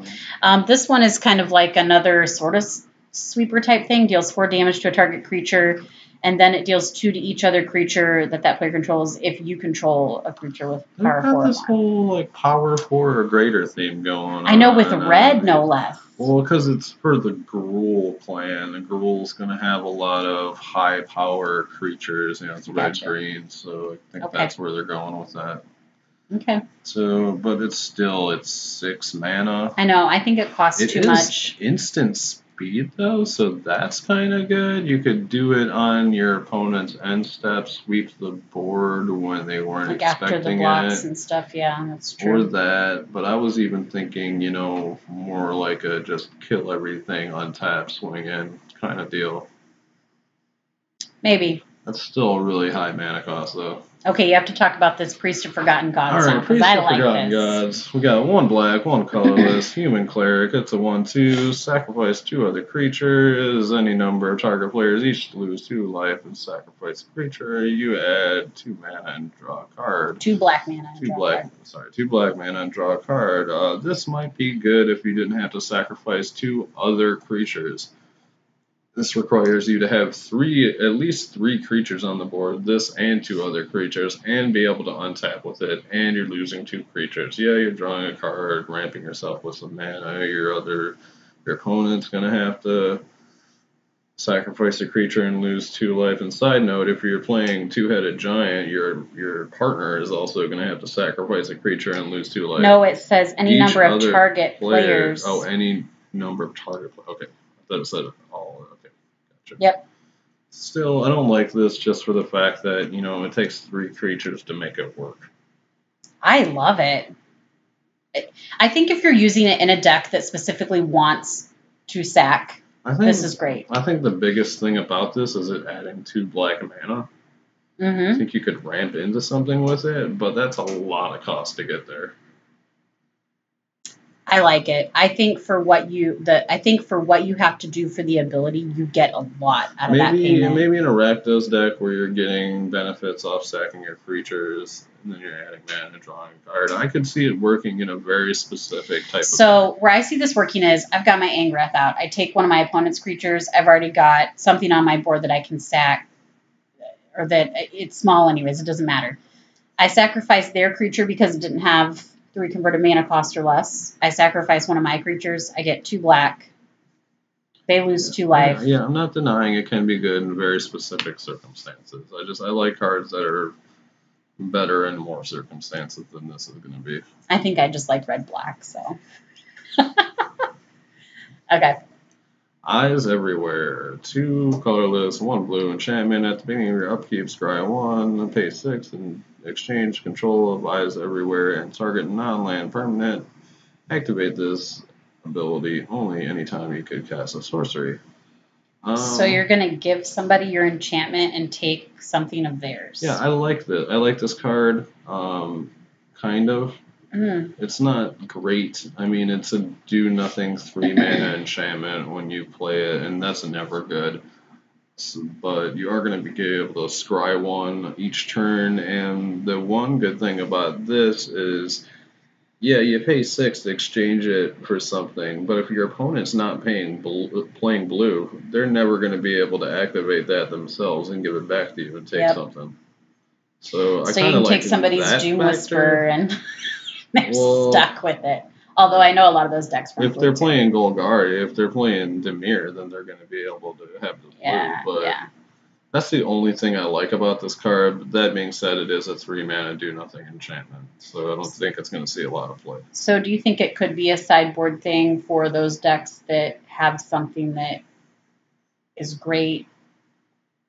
You want to take it, but you No. can't do that with blue typically. So What do you mean? Blue is the color that takes everything. I'm thinking hijack, which is red. So. Well, blue just straight up takes it and doesn't give it back.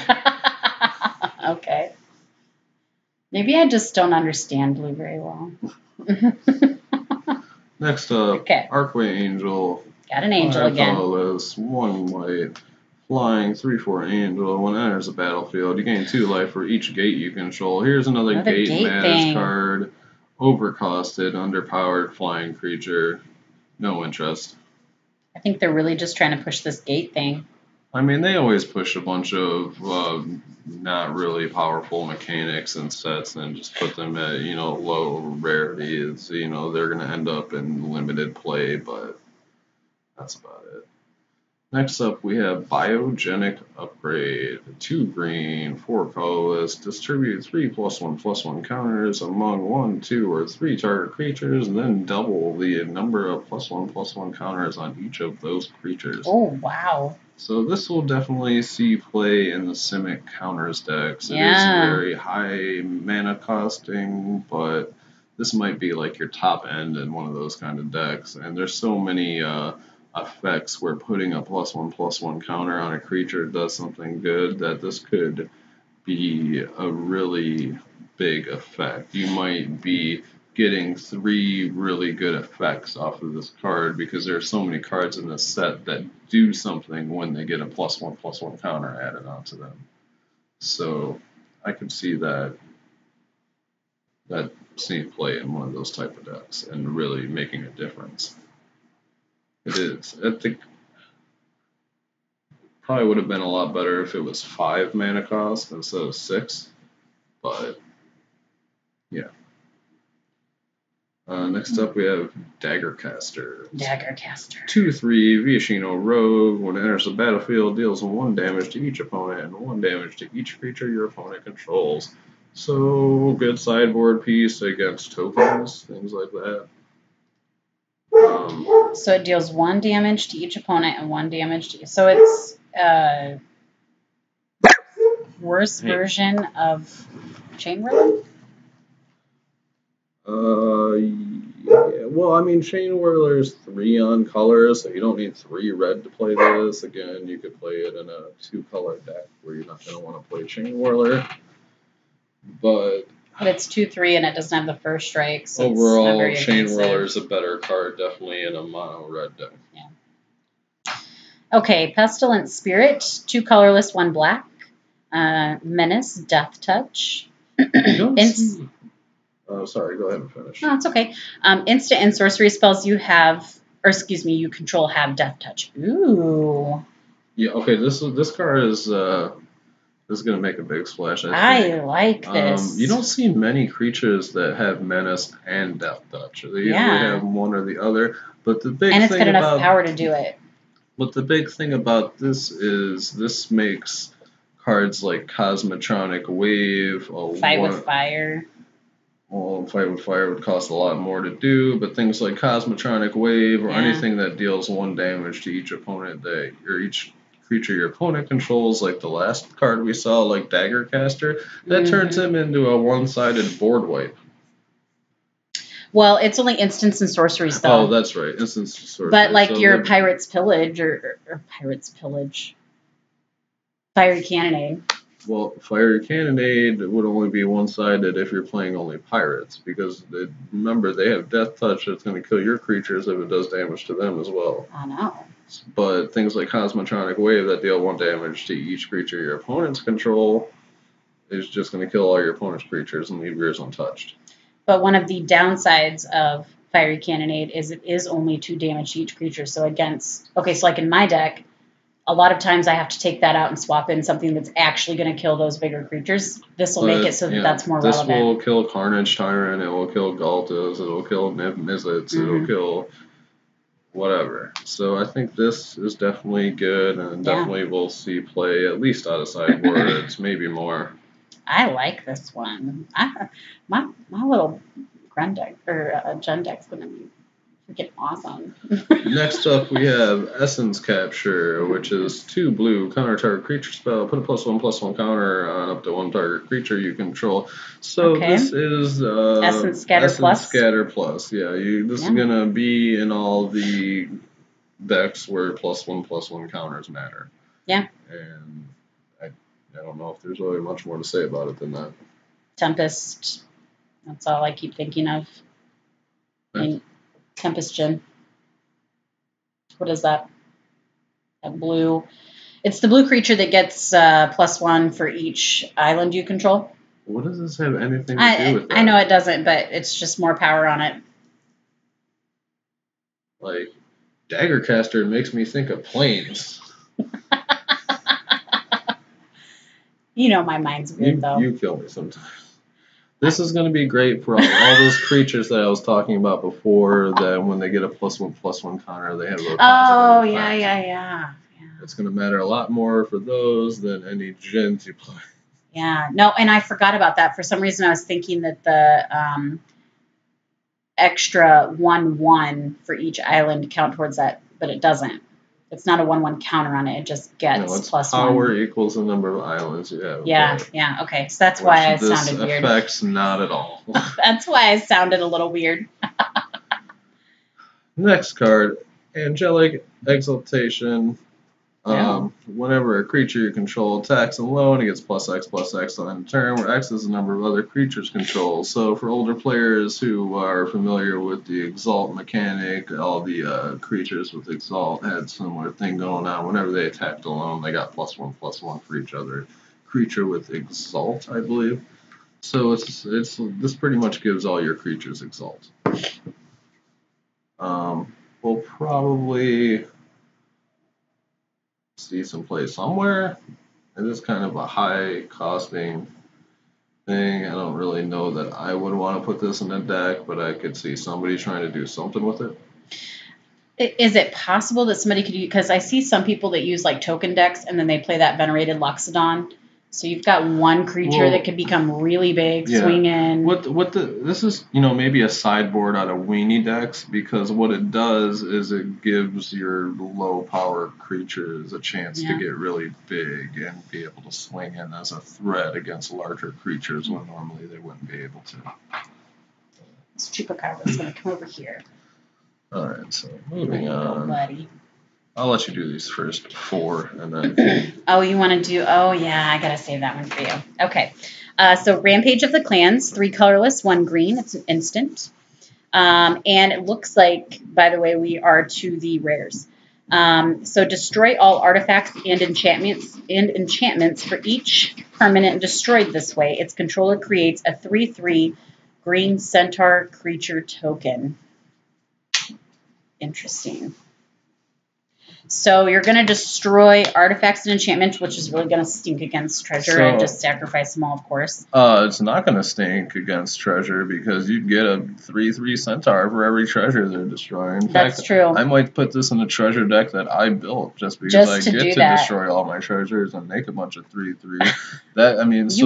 What this is going to happen, somebody's going to make an artifact deck where you're just playing a bunch of low-cost artifacts. It's an instant speed, so at the end of your opponent's turn, you play this, destroy all your artifacts and enchantments, or maybe not just artifact deck, but maybe an enchantment deck, maybe both, and then, you're swinging in for lethal sometimes if you got enough of those that you're destroying. Very interesting. Before I even read that text on the card, I was interested just to see a green artifact and enchantment wipe, because it's been a while since we've seen one of those. It used to be commonplace in green. Now we've been seeing it more in white on things like Cleansing Nova, stuff like that. But it's been a while since we had a green card that destroyed all artifacts or enchantments, or both in this case. So next up we have Mirror March, 5 colorless, 1 red. I feel like there's a lot of 6 cost in red right now. An enchantment, whenever a non-token creature enters the battlefield under your control, you flip a coin until you lose a flip. For each flip you won, create a token that's a copy of that creature, and those tokens gain haste. Exile them at the beginning of the next end step. This I actually feel is a decent 6-drop for red. So the joke lately is that they've been putting a really bad 6-drop in red enchantment in every set. We had Sunbird's Invocation, we had this, there have been others. And I'm not sure if there's some way this can be broken. I mean, obviously it can't be broken because you can just lose the flip and not get anything. Yeah. But talking about it on another channel the other night, and the first thing that popped into my mind was the blue wizard that gives you an extra turn. Oh yeah. See, whenever I'm trying to talk about a card, the name just pops right out of my head. But there is the blue wizard that if you have I believe it costs 2. If you have a send, you can tap it and a few mana, sacrifice it. You get an extra turn after that one, and I believe it gets like put on the bottom of your library, something like that. So the good thing about this card is it gives all the tokens haste. So if you play this, get an extra guy or 2, you could be taking multiple. You need the mana to be able to do it. Oh, so it's an enchantment. It is an enchantment, but the creature has an activation cost that requires mana in order to sacrifice it and take an extra turn. Oh, okay. I'm sorry. The blue wizard. My apologies. So there's a chance that you might be able to, after you play this, drop one of those wizards, get a couple tokens off of them, and maybe end up taking a few turns extra. It's the only thing I could really think of with this, but I'm sure there are other good creatures to try to copy. But again, it's a 6 mana, do nothing enchantment. The turn you put it out, you're probably not going to be playing another creature after you play this. Mm-hmm. Okay, the Haunt of Hightower. This one looks like a mythic rare. 4 colorless, 2 black. This, I have to break in and say, is the buy a box promo. So this will not be in the regular sets that you're opening up. And boosters. It's a vampire, and I love vampires. Flying, lifelink. Whenever it attacks, defending player discards a card, and whenever a card is put into an opponent's graveyard from anywhere, put a 1/1 counter on the Haunt of Hightower. Okay, so flying, lifelink, making your opponent's discard. And it gets bigger every time. Every time. From anywhere. So that's, they play an instant or sorcery, goes to the graveyard, it's getting bigger. Yep. But it is also a 6 mana creature. It doesn't have any way to stop itself from being removed, like hexproof or anything like that. Yeah. It's a buy a box promo, so they're not going to be, you're not going to be seeing a lot of these. And it's also, I don't think, going to, like break the format like Nexus of Fate did or anything like that. Mm-hmm. So, I mean, people were saying Nexus of Fate wasn't going to see play when it got released, but I'll see what happened there. I don't know. I like this one, though. I would play this. It's not horrible. It's not the best. And I like that as soon as it swings in on the first time that it can, it's going to get a +1 on it. So, yeah. No, it's not a bad card. It's just pricey. Yeah. Next up, we have Verity Circle. 2 colorless, 1 blue, an enchantment. Whenever a creature an opponent controls becomes tapped, if it isn't being declared as an attacker, you may draw a card. You can pay 5 and tap a target creature without flying. Okay, so essentially you can pay 5, tap down a creature, draw a card. What's this out? Yeah. It is another 3 mana, do nothing enchantment. The turn it comes out. You might end up drawing a few cards over the course of the game with this and stopping a few creatures from attacking. So I can see this maybe getting some play. And it's not necessarily a do nothing card when you play it, because if there's anything else you're doing and your opponent's responding by tapping a creature to do it, you're drawing a card. Okay, but if you're playing this, it's not an instant speed. Even if it was, they're going to be doing whatever they need to do before this resolves. If they need to tap anything for any reason, so it's not having any effect the turn it comes down unless you have 8 mana and you're tapping something. Also doesn't hit flying creatures. Yeah, that's kind of, I don't like that. So yeah, I'm not really sure that this sees much play at all, honestly. So let's go to the card that has treasure on it and actually does something with treasure. So this one is right up my wheelhouse here. Let your phone go. It's Smothering Tithe. We have 3 colorless. One. Hold on 1 second. Let's go check some. Sure. Okay. We have 3 colorless, 1 white. It's an enchantment. Whenever an opponent draws a card, that player may pay 2. If the player doesn't, you create a colorless treasure artifact token. We're all familiar with treasure. Mm-hmm. People have been comparing this to Ristic Study, which is a blue enchantment that says whenever your player or opponent draws a card, they may pay 2, and if they don't, you draw a card. Drawing cards is always good, but you know what? I love treasure. And this is going to create some options. We might see a black-white, or I'm thinking maybe more along the lines of an Esper, Rubble, and Riches deck, where on your opponent's end step, we're just going to make them draw a bunch of cards, and when they don't have the mana up to pay for it, get a bunch of treasures, and then just win the game. That's what I would like to do with the card. There's a couple ways to do that. You could, maybe play Jeskai, splash white, or not Jeskai. Well, Jeskai would work too. Are you thinking expansion and explosion? Yeah, I'm thinking, maybe play a 4-color deck, splashing one of the colors, play expansion, explosion, target your opponent to draw all the cards. You're going to get a treasure for every card they draw that they don't pay 2 mana for. Probably better than that, though. There's a card that we'll see further up in the list in this set that is going to make you draw 7 cards. And also your opponent draws 7 cards. It's at instant speed. It has addendum, but you don't have to cast it on your turn to get the addendum thing. You could always just do it on your opponent's end step while they're tapped out, and guess what? You're getting 7 treasures. You already have 3. Well, you just won the game if you have Rebel and Riches out. Yep. I just want to see this out and somebody play Risk Factor on me. Why? I just want to see their face when they're like, oops. It's just decline. Okay, but they can still... They draw 3 cards.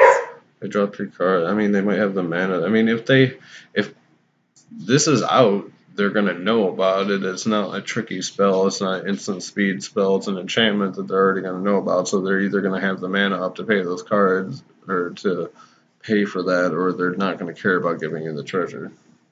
Either way. All it's right. Treasure. But I'm looking forward to, and by the way, side note, this is the first white card that has anything to do with treasure. We've seen treasure in all colors except for green and white. And green has Braska. Oh, that's true. Okay, yeah, I forgot. I was thinking. Yeah, so this is the only color we have not seen treasure in. Yep. Braska is black as well, yep. Which most of the treasure cards are all some sort of Grixis colors, one of the 3 Grixis colors. But this one we finally got a I think white Gracie needs her Chupacabra buddy. card that has to do with treasure. Next up we have Guardian Project. It is 3 colorless, 1 green for an enchantment. Whenever a non-token creature enters the battlefield under your control, if it doesn't have the same name as another creature you control or a creature card in your graveyard, draw a card. I don't think this is going to see a lot of constructed play just because we see a lot of 4-ofs in constructed. They usually want 4 of the best creatures you can get for whatever deck you're playing, so they're not going to... This is going to have a lot of use in that kind of thing. It's probably good in sealed play where you're going to be playing a lot of different creatures, drawing cards that way, but again, nothing groundbreaking here. Next up, we have Immolation Shaman. He is 1 colorless, 1 red, Riashino Shaman, 1/3 for the stats.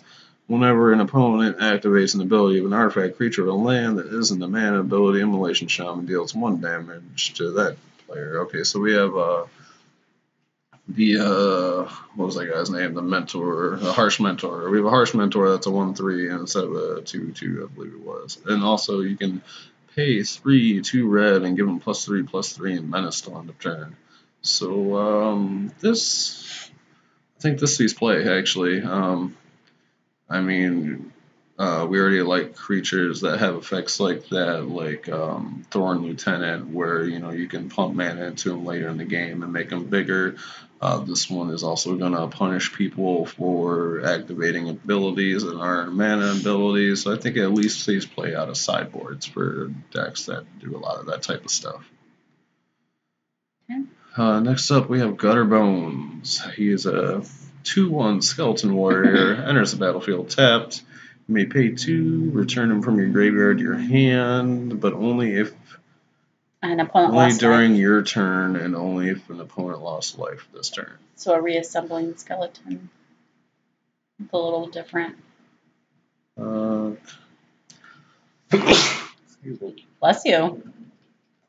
Yeah, I'd say somewhere along those lines. Reassembling skeleton doesn't come into play tapped when you play it originally, but when it comes back from the graveyard, it does. This also has the thing where your opponent has to been dealt damage. So this is kind of like the Rakdos mechanic that's come out. What is it? Spectacle. It's kind of has like spectacle on it almost, except it's like you have to play it during your turn. Whatever. What's the one called that does come into the battlefield tap? That's the one class, but I think it's 2/2. Oh, you're thinking of.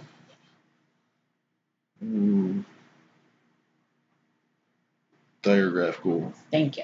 Okay.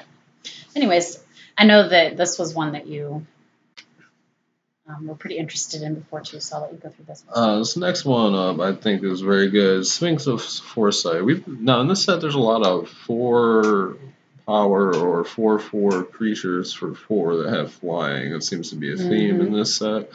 This one I think I might like the most because you can, this is, okay, let me just read the card outright. 2 colorless, 2 blue. You may reveal this card from your opening hand. If you do, scry 3 at the beginning of your first upkeep. So you draw your hand before you start the game, I think, or during, I think it would have to be. It's during your first upkeep, so it could be on your turn after your opponent's gone. No, because, well, maybe before your draw. I'd have to get a judge ruling on that, but I think probably the best way would just be like, after you guys have resolved mulligans before the game starts, you reveal it, and then you're going to be able to scry 3 on your first upkeep. That seems very good, especially if you've already had to mulligan and you really need to fix your draws coming up. Also, it just has the static at the beginning of your upkeep, scry 1. Yeah. So, you know what? I'd have to, I think that stacks too. Like, I'd want to check and make sure, but you always scry 1 from him. Yep. If you reveal him from your opening hand, you scry 3 and then scry 1. I think that's the way it works. Yeah, so I'm pretty sure that the way it'll work is it's going to trigger in order of the way it appears on the card. So you're going to have this trigger, and then you're going to have this trigger. So you should scry 1 first, and then scry 3. I'm not 100% positive. So even without any of that text, just a 4/4 flyer for 4 isn't bad, but this thing is just, seems like it would be a powerhouse. Yeah, but either way, if you're revealing that card in your opening hand on your first upkeep, you are onto something there. You would technically scry 4. Yeah. Well, you don't scry 4 because you don't look at them all at once. You have to scry 3, decide what you want to do with those, and then scry 1. So if you didn't put them all on the bottom of your library, that last scry isn't going to matter because you've already seen that card that you decided to keep on top of your library. I mean, you get to look at that card, though, and decide if you're going to keep it. But you've already, unless you put all 3 on the bottom to begin with, you've already seen that card. Yeah. So that's not going to matter. But but still, you could see 4 cards down is the idea. Technically, you could see 4 cards if you put the first 3 on the bottom of your library, yes. Which, like you were saying, if you mulligan and you're in blue, like that could be pretty important because sometimes your next play is important. Yeah, this will make it easier to keep hands that, you really need to draw that one more land. Well, this way you can make sure that you're able to draw that one more land. Yeah. And that can be very important. Yeah, that's true. If you've got good cards in your hand, but you've got one land and you need that second one, or you've got two and you need you're a like, third man, one. I really want to keep this hand, but I don't think I can risk it. I need one more land and I might not draw it. Well, this is going to make sure you draw it. Yeah. Yeah. Next up, we have Lumbering Battlement. I thought it said Battle Meat. I'm sorry. It's a 4/5 beast for 4 colorless and a white. It has vigilance. When it enters the battlefield, exile any number of other non-token creatures you control until it leaves the battlefield. And it gets 2/2 for each card exiled this way. Yep, so let's say you have 3 non-token creatures. You want to exile them all. It's going to get +6/+6. Interesting. And then when it dies, they're all going to come back. Yeah. That'd be really cool with creatures that have some kind of enters the battlefield effect too. That is one way. Another way I could see is maybe if your opponent's side's getting a little bit out of hand, you have a board wipe, but you don't want to take out all your creatures. You can play this, exile all your own creatures, board wipe, and then you get them all back. Exactly. No, that's... I don't know if that seems a long way to go to get there. I don't know if that's probably not the most efficient way to do something like that, but it is something to think about. Next up, we have End Race Forerunners. They are 5 colorless, 3 green. It's a boar, 7/7, vigilance, trample, haste. When it enters the battlefield, other creatures you control get +2/+2, and gain vigilance and trample until end of turn. That's a lot of stuff on that. So I could see this being like a top end in like a ramp deck. Something like that. You know, you're just playing a bunch of little mana dorks to ramp up into this. You throw this down, all your mana dorks get bigger, and this thing has haste and trample and vigilance swinging in. That seems pretty good. I like this. Okay, and I'm going to be weird here for a second, but this would seem kind of cool with the Explore decks that are running right now too, because your Explore creatures can already get a little bit of a buff up, and then this buff up will really make that trample like They're pretty also relevant. going to help you find the lands you need. This is really high costing. I think you would definitely need to ramp into it, but I could see it definitely being the top end in a ramp deck, especially one that's playing a lot of mana dorks, because they're going to make your mana dorks bigger when it does come and hit the field. Or do it after you get all those centaurs from that. And they're also gaining vigilance and trample till end of turn as well. So they're getting bigger. They're staying untapped. You can, well, actually, no, that doesn't work, because if you have to tap your mana dorks in order to play him, they're already tapped. They're getting that buff till end of turn, but that doesn't make any difference because they're not going to be able to attack. You've already tapped them to play that. So I'm not really sure how well that works. Well, like I said, you know how my first thoughts work. They're typically not right, but I feel like this fits nicely in an Explore deck. This next card, though, I'm much more interested in. Electro Dominance. 2 red, X. Instant. Electro Dominance deals X damage to any target. You may cast a card with converted mana cost X or less from your hand without paying its mana cost. And from everything I've been told, unless they changed it the way this is worded, this gets around timing restrictions. So you can play sorceries, you can play planeswalkers, you can play creatures. Yeah, because it says a card, not an instant. You can play X5, deal X damage to any target, throw your Teferi down. You can, pay X6, do 6 damage, play Inescapable Blaze, do an extra 6 damage. I was just thinking of that. Yep. So there's 100 other things you could play with this to make it stupid good, and people are gonna do it, and this is gonna so in chase rare, I think. So I think that the one that appeals to me most that you were talking about was the Inescapable Blaze one. So literally for 8 mana, you're going to do 12 damage. I mean, provided the spell has to resolve. Yep. But they don't get to see the card or the spell that you're trying to cast with this before they decide if this resolves, if they want to counter this or whatever. It's once it resolves, then you play the spell for free. They can't say, okay, and then they see what spell you're playing, and then go, oh no, I'm gonna counter that. It's Actually, is that the way it works? Because this is all in one paragraph. So do you do all of that at the same time? Do you have to choose if you are going to cast another card with converted mana cost X or less? yeah, when the spell resolves. Everything in this text box happens when the spell resolves. Okay. Yep, that makes sense then. Sometimes the stack still confuses me.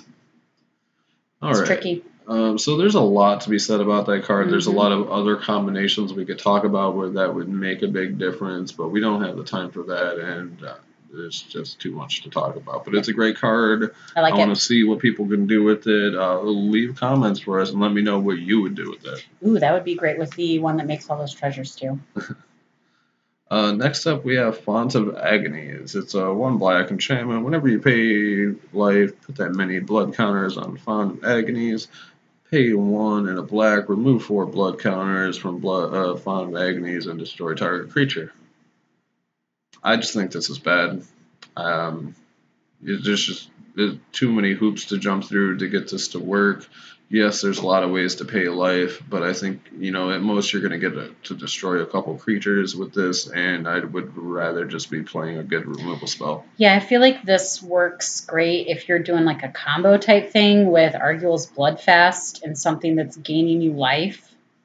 But even so, you have to play this first. You have to get the blood counters on it, then use it. It's like they see it coming. I would just rather be playing removal. Mm-hmm. Next up, we have Mass Manipulation. It's 4 blue, double X, gain control of X target creatures and/or planeswalkers.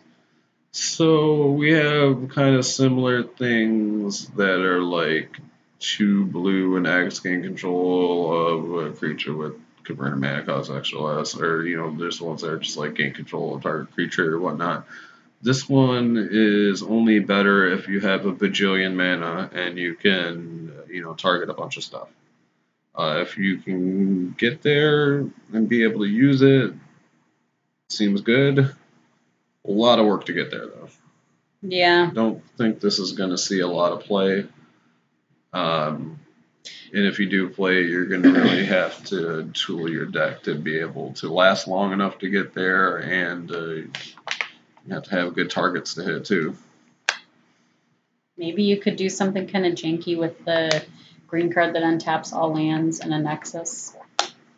Some ramp, Nexus, steal things. Use them the next turn. I don't know. You know what blue does to me. Next up, we have Hero of Precinct 1. He's a 1 colorless, 1 white. He's a 2/2 warrior, so he's a bear. Whenever you cast a multicolored spell, create a 1/1 white human creature token. Okay, this is good. I could see this getting play in any of the multicolored decks that include white. A Boros deck would be good with this. It's just putting extra bodies on the field. It's, fine power toughness for the cost there. It's, any bear with upsides usually at least okay. And this one is going to build your board. It's going to give you more creatures to sacrifice if you're looking to do stuff like that. So I think this is good. I like it. Ooh, we got some more ooze. Biogenic Ooze. Yeah. 3 colorless, 2 green. When it enters the battlefield, you create a 2/2 green ooze creature token. Beginning of your end step, you put a +1/+1 counter on each ooze you control, and you can pay 3 green and a colorless to create a 2/2 green ooze creature token. So it's an ooze factory that makes all your oozes bigger. I don't see anybody playing an ooze deck, but okay. I mean, it's a little bit high cost initial investment, but if you can get the thing to stick, it's just going to get bigger. It's just going to create more ooze, and those are just going to get bigger. It is, it's kind of iffy. If this thing gets removed, you're just out of luck. But if you can somehow get this ooze to stick around, it's going to turn into a whole lot of ooze. Is there, okay, I'm remembering a card that lets you take 1/1 counters off of other creatures and put them onto that creature. Mm-hmm. What is that? I think there might be a couple cards that do that. I'm just curious because we have that. I'm sure we'll see it up here in a minute here, but it's the one that is the Simic card that when it's got so many counters on it, you win the game automatically. Maybe I'll have to think about it a little bit, and we can talk about it when we get to there. Yeah, I mean, this might go in a deck like that. It would definitely, you'd be getting, like, more counters every turn. I mean, well, every time you make an ooze, that's another target to Yeah. get a +1/+1 counter. It's not like it's automatically making an ooze every turn, but and isn't there a card too, something adaptation that will make all of your creatures a creature type of your choice? arcane adaptation, Yeah. you could make everything an ooze, yes. Yeah. Just saying. Kind of a janky card. Don't think it'll see much play, but somebody will probably try to do something stupid with it. We'll probably try to do something stupid with it one day. Next up, we have Amplifier. I like the name. I like it. Artwork's not bad. This card has been producing a lot of talk around. Let me just go ahead and read it first. It's a 1/1 elemental. At the beginning of your upkeep, reveal cards from the top of your library until you reveal a creature card. Until your next turn, Amplifier's base power becomes twice that card's power, and its base toughness becomes twice that card's toughness. Put the revealed cards on the bottom of your library in any order. So, the thing is, people have been talking about making decks with, say, 4 amplifiers, 4 Monstrosaurs, or 4 Ghaltas. Anything that has a huge amount of power. If you hit a Monstrosaur off this guy's ability, he's going to become a 20/20 until end of turn. Yeah. It's in random order also, FYI. Okay. So, random order on the bottom of your library. Again. On the top of it. What? You put the revealed card. Oh, I thought you said on the top when you said it. That's why I was like, whoa, that's weird. Okay, bottom. So, very janky deck idea. Don't really see how effective this would be, but it would be ridiculous if it went off that way. So, people are thinking about it. Next up, we have Awaken the Erstwhile. 3 colorless, 2 black, sorcery. Each player discards all the cards in their hand, then creates that many 2/2 black zombie creature tokens. And what was that one down a little bit that did something if a player discards? Did you draw a card, right? Yeah, never mind. Okay, I'm good. So I could see this may. You know where this might be good is in like a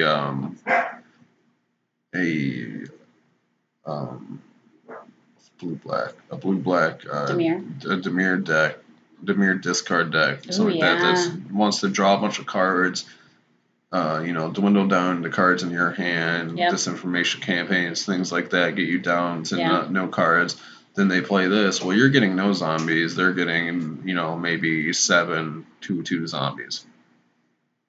I could see that being a finisher in like one of those. Yeah, and a deck like that actually would work really well too because they typically have stuff to make you sacrifice too. They play that one creature that costs 3 and it comes in and you have to sacrifice a creature. So what I'm saying is the zombies on your opponent's side for the player playing this then don't become as much of a threat if you're playing that in your deck. Okay. I'm just saying. I'm sorry, but 14 power on the board because you discarded 7 cards could be a lot.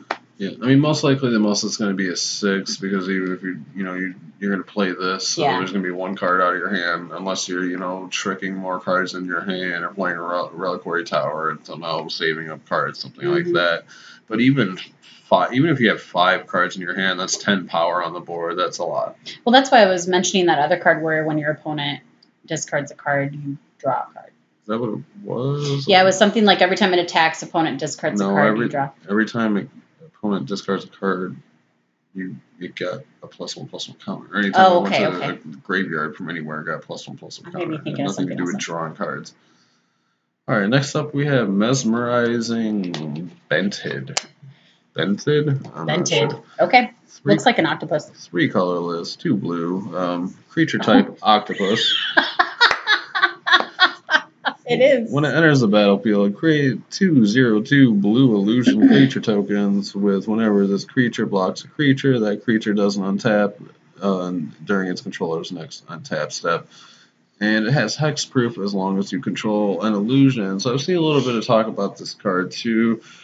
Seems pretty good. It's a 4/5 for 5, so that's not great, but it does also put down 2 extra bodies. And they get hexproof when that happens too, right?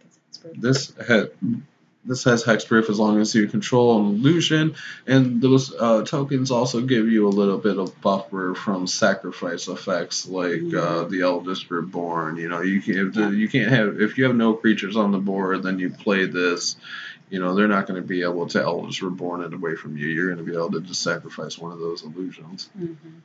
Also, it's, you know, they're not going to want to attack into your board when you have illusions that are going to tap down their guys for 2 turns when they block. So, yeah, especially in, you know, like decks that don't have a lot of creatures, this could be really useful. Interesting. All right. Next up, we have Angel of Grace. It's 3 colorless, 2 white, 5/4. Oh, this card I like. Okay. 5/4, flash. Of course. Flying. Oh, of course. When it enters the battlefield, until end of turn, damage that would reduce your life total to less than 1 reduces it to 1 instead. Oh, I love it. Goodbye, Banefire. Yeah. 4 and 2 white. Exile Angel of Grace from your graveyard. Your life total becomes 10. Yeah. So this thing is going to save you from dying, and then once it dies, it's going to put your life total back up to half your starting life total if you can live long enough to be able to do that. And that's after it's died and gone to heaven. This might be the premier card from the set, in my opinion. This changes so much. Yeah. This is Banefire insurance for sure. You know, yeah, they could counter it, but they're not going to have enough mana up to counter if they're playing Banefire, or it's going to really screw up their math, and they're going to have to, you know, pay 2 or 3 less on that Banefire, and it's going to take them longer to get there. It's also just, you know, a big body. It's a 5/4 flyer for 5. That's with flash. Even if it had no other text on the card, that would be a great card right there. But everything else stapled to this card, I don't need any more reason than this to play white this season. No, I like this too. I was just thinking of Niv also, like how that would work if on your next turn you played something against, and they dealt that one. But against Niv, it's good even just because you can flash it in. It's not a non-creature spell. It's not going to draw them a card. Exactly. You can block. It trades with Niv.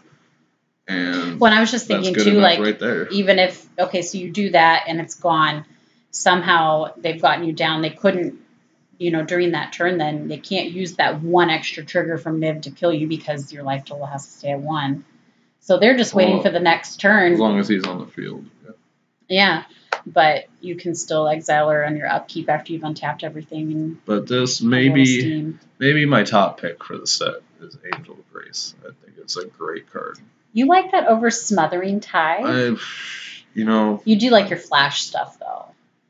I'm saying for like overall effect on the meta and for everybody, that is probably the best card. Of course, Smothering Tide has, you know, a special place in my heart because it has treasure, personal flair, and it's janky.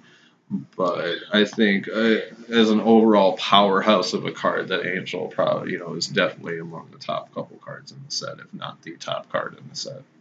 Very cool. We're getting to the So if you have a laptop now, you can go ahead and pick it up and turn it sideways. Alright, so we're getting to the double-sided cards. First one up, Incubation, Incongruity. First half is a green-blue hybrid mana. You look at the top 5 cards of your library. You may reveal a creature card from among them and put it into your hand. Put the rest on bottom of your library in a random order. So this is special because blue does not usually have these effects where you get to dig for creatures. It's a regular thing to see in green, but this you don't usually see in blue, and now like mono blue decks are going to have a good way to dig for a creature they need. Yep. The second half also special because green and blue don't normally see exile target creature. Now there is a little bit of a downside on this. That creature's controller creates a 3/3 green frog lizard token, but that could also be an upside if you decide to play this on like your own 1/1 that your opponent thought wasn't going to matter in combat, and all of a sudden you have a 3/3. Yeah. So I think this card's definitely going to see a lot of play, even just because of the first half, but then to have that second half on it as well, yeah, it's a good card. It's going to see play. Next up, we have Collision Colossus. It kind of seems like a weird combination for names. I mean, I get the other combination, Carnival, Carnage, Incubation, but Collision Colossus, I don't really get that. I don't know. Alright, so Collision is a 1 and a red-green hybrid mana. It does 6 damage to target creature with flying. Colossus is 1 red, 1 green. Target creature gets +4/+2 and gains trample until end of turn. So, good combat trick, good sideboard tech against flying creatures, but doesn't necessarily have to be sideboard tech. Its main deckable because it's also a combo trick, or a combat trick. So, I mean, this, where other cards like this, like Pierce the Sky or things like that, that would normally just deal damage to flying creatures or destroy flying creatures, aren't good enough to see main deck play, this will be. So. Yeah, no need to sideboard for what you need on the other side. Next up, we have Carnival Carnage. Carnival is red-black hybrid mana. Reads it deals 1 damage to target creature or planeswalker, and 1 damage to that permanent's controller. So you're going to do 1 to creature, 1 to your opponent, and, well, usually your opponent, unless you're targeting your own creature for something. And I think the important part of that is it's going to trigger Spectacle. So that's a 1 mana card that triggers Spectacle, and it's at instant speed. So that's pretty good. Carnage reads, does 3 damage to target opponent. That player discards 2 cards. That's pretty good. It's for 1, no less. Which one are you reading? Carnage? I'm sorry. I'm having a hard time reading these ones right now. No, this is 1 more mana than you would usually see on a discard 2 effect like Mind Rot. And it's a little bit more than you would normally see on a 3 damage spell, but put the 2 of them together, and it's probably worth that 4 mana, at least in certain circumstances. I like how we both are like tilting our heads to the left right now. Next up, we have Deploy. I think this is going to. This is what I'm thinking of. I think this is going to see some play. This is going to be good in control decks that run white blue. First half is a white or blue hybrid mana and 1. Says tap target creature, draw a card. So it's a cantrip at the very least, and you can tap target creature, preventing it from attacking if you do it before combat. Second half is a white, a blue, and 2 colorless. Create 2 1/1 colorless stopper tokens, and then you gain 1 life for each creature you control. So you're at least gaining 2 life, and you're putting 2 bodies on the field for 4 mana at instant speed. It can be a combat trick. This is just a plain good card. Okay. Next up, we have Consecrate and Consume. Consecrate is 1 white, black, hybrid mana, and a colorless. As exile target card from a graveyard, draw a card. So we have another cantrip here. A lot of cantrips. That would also go, like I was saying, if you wanted to make that Rakdos Phoenix deck, that's another cantrip that could go in there. Yep. But second half is Consume. It is 1 white, 1 black, and 2 colorless. As target player sacrifices a creature with the greatest power among creatures they control. You gain life equal to its power. Okay, this card has been getting a lot of talk because this is the answer to Carnage Tyrant that people have been talking about, or any other giant creature, Carnage Tyrant in particular, because it has hexproof, but this is not targeting Carnage Tyrant, it's targeting the player. Carnage Tyrant's usually going to be the thing with the biggest power on their board. They're forced to sacrifice it, and then you gain life equal to its power, in that case 7, so that's a huge swing. This is going to see all the play in Esper control decks, I think. You know, there is another card right now, though, that does that same thing. It was played against me the other night. I had to get rid of my Carnage Tyrant because it was the biggest creature. Are you talking about Dispersal that puts it back to your hand and then you have to discard a card? That's completely different. That's the highest. That's the highest mana cost as well, not the highest power. Okay. Okay. Can tell how well I know all my cards. I know the ones in my deck.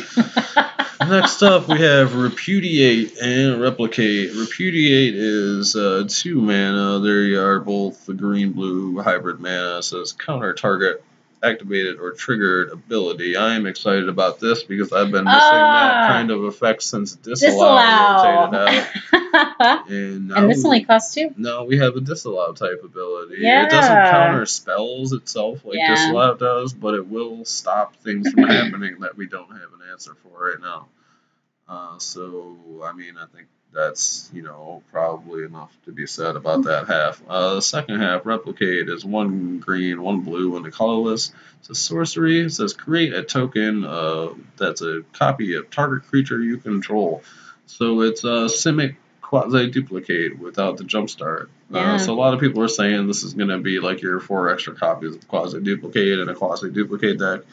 I don't really know that there's any Simic quasi-duplicate decks floating around right now, but I'm sure people are going to try to make them after this card comes out. But personally, myself, I like that first half of the card. I hope it's okay. I'm going to just let you continue reading the sideways ones. Well, I think we're all through those now. That was the one on the right. The rest of them on the top. You're absolutely right. Okay. Oh my gosh, thank you. I love you.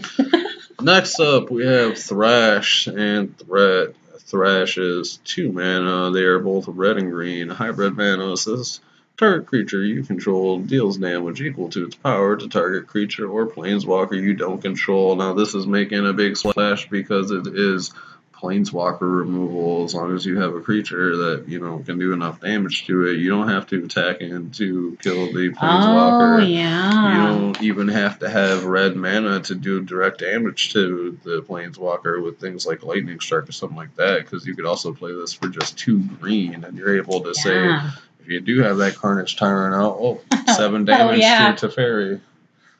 And so that's going in the deck. That's a huge deal right there. Now in the second half we have Threat, which is literally a threat. Creates a 4/4 red and green beast creature token with trample. So even if you never need to use Thrash, if your opponent's not running planeswalkers or there's no creatures that you need to worry about, you're still able to just put a 4/4 body down on the board. I like it. That's going in the deck. A lot of people like that one. It's amazing. Next up, we have Bedazzle. What is Bedeck a word? Bedeck. I don't know. It be a deck.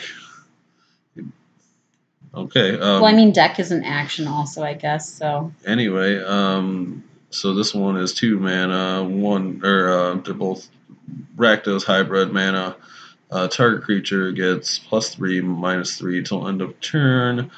These effects are always good because you can either kill smaller creatures, or if you have a large creature of your own, you're going to be able to pump it up. Yeah. And if it's 4 or more toughness, it's going to survive that and just be able to swing in for a lot. But I think most of the time this is being played, it's just going to be taking out smaller creatures. Another thing I haven't really heard people talk much about is this gives red a negative toughness effect to kill a Danto Vanguard and things like that. Yeah. So I think that, at least against the mono white decks is going to be really good. Yeah, and you can use this in a mono red deck for just that side. Second half is Bedazzle. It costs 1 black, 1 red, and 4 color. This says destroy target non-basic land. Bedazzle deals 2 damage to target opponent or planeswalker. Now, you're probably not going to see that half of the card get played very often. Mm-hmm. There are certain cases where it would be useful. Flip Discanta, Treasure Cove, things like that. But I think the main purpose for this card is just that first half where you're going to be able to kill off creatures or make your large creature even larger. And then we have Warrant and Warden. The Warrant is, again, we're seeing a whole ring of these cards that are 2 mana of the guild as hybrid colors, this one being Azorius colors. It says put target attacking or blocking creature on top of its owner's library, so you kind of tempoing your opponent there, and better than just going to their hand, it's making them draw it again the next turn. Also, if you wanted to be really tricky and you're playing black white or black blue, you could say play this and then Vicious Rumors, and then Yeah, and then they have to mill it into their graveyard. I love that. Or Vicious Rumors any too. mill type card. Yeah. No, that's good. Second half is Warden. It's a white, a blue, and 3 colors. You create a 4/4 white and blue Sphinx creature token with flying and vigilance. So kind of like the threat, we have a body coming on the other half of this card, and it's not too bad for the stats. 5 mana cost, 4/4 flyer with vigilance. That's good. Yeah. I like that. And again, first half good, second half. I think this is great in a blue-white control deck, or Jeskai or Esper. This sees all the play. I think this is really good. Yeah. Next up, we have Revival Revenge. This is the Orzhov split card. You have 2 mana Orzhov hybrid mana. Return target creature card with converted mana cost 3 or less from the graveyard to the battlefield. I don't think we need to say too much about that. There's obviously a lot of ways that could get you a lot of value. There's a lot of ways to put stuff into the graveyard, and a lot of creatures that cost 3 or less that have good enter the battlefield effects, or just good effects in general.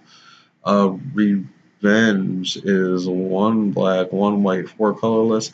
Double your life total. Target opponent loses half their life rounded up. I'm going to let you talk about this because I thought this would be something that you'd be interested in. Well, and this would be something that I would be a little worried about too with my deck. So, for example, I run a ramp into Banefire deck right now, and something like this is not something I want to see. So if I know I've got a Banefire, I'm getting ready to do them.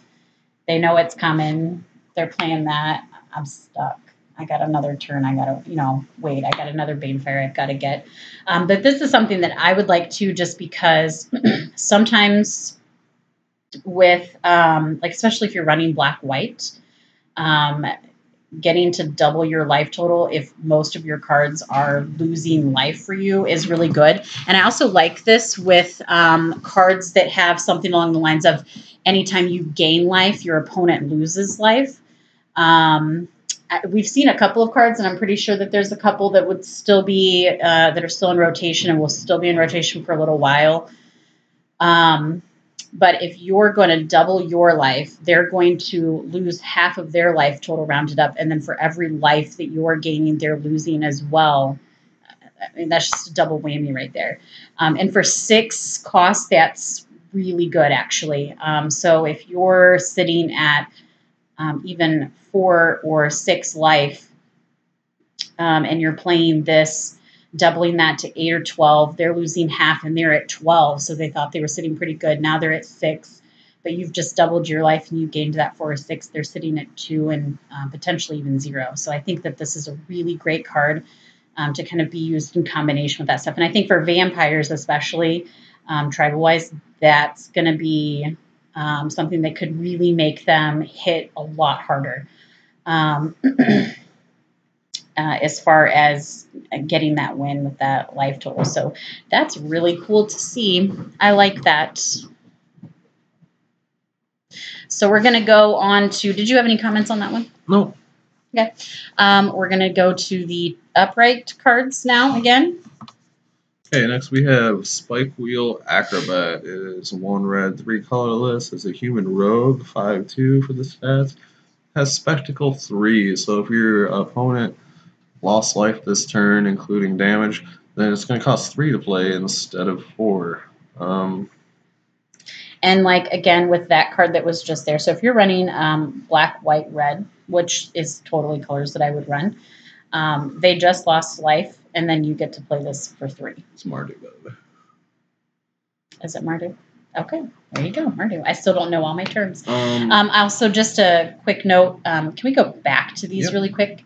I just wanted to, just like the last, so the Guilds of Ravnica that came out, these are not like the dual-sided or 2 cards on one that we've seen in the past that have, I think it was called Flashback. No, you can only cast one side, and the other side, once it's in your graveyard, it doesn't do anything. It wasn't a flashback. It was entwine. These don't entwine, I think entwine wasn't the split card, but previous split cards in past sets you were able to play both of the cards. This one you aren't able to play both. Entwine was you were able to play them both at once. There was also the ones that you were able to play the second half out of your graveyard. Okay, that's what I'm talking about. And you can't do that either. So you're playing one half of this card or the other. You're not going to be able to get. Unless you're pulling it back out of your graveyard and then recasting it. You can choose to do the other side then. What was that called? Entwine was they weren't split cards, but they had like 2 effects. You could pick one or the other or both. If you paid more mana, usually something like that. So what were the cards called that I was talking about? Like Cut to Ribbons was. I thought that was Flashback. No, it's not. I know. I keep asking you stuff like this. I have all this information right on the tip of my tongue too, but I don't know. I'm just brain farting today. I got too much magic information in my brain. This is a lot. I'll think of it 10 minutes after we stop the video.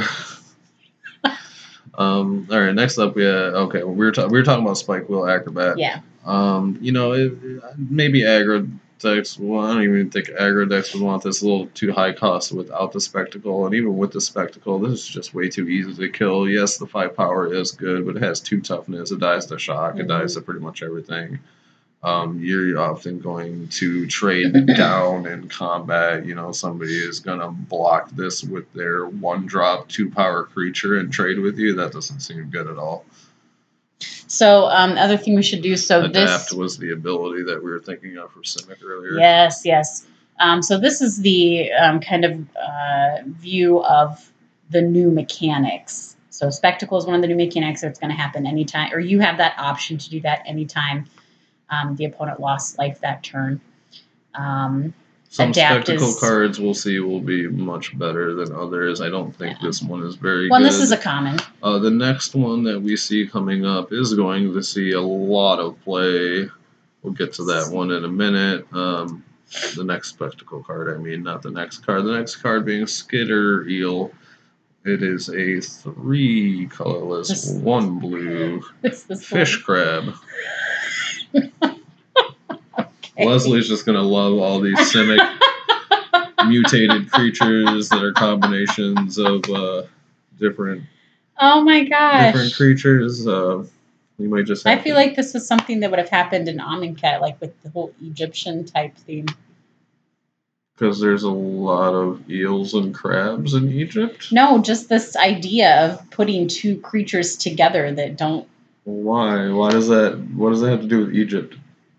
That's something that you see in a lot of like Egyptian hieroglyphics. Oh, you mean just because like they have dog heads and bird heads and stuff? Yeah, like on people, or you have like a lion's head on them.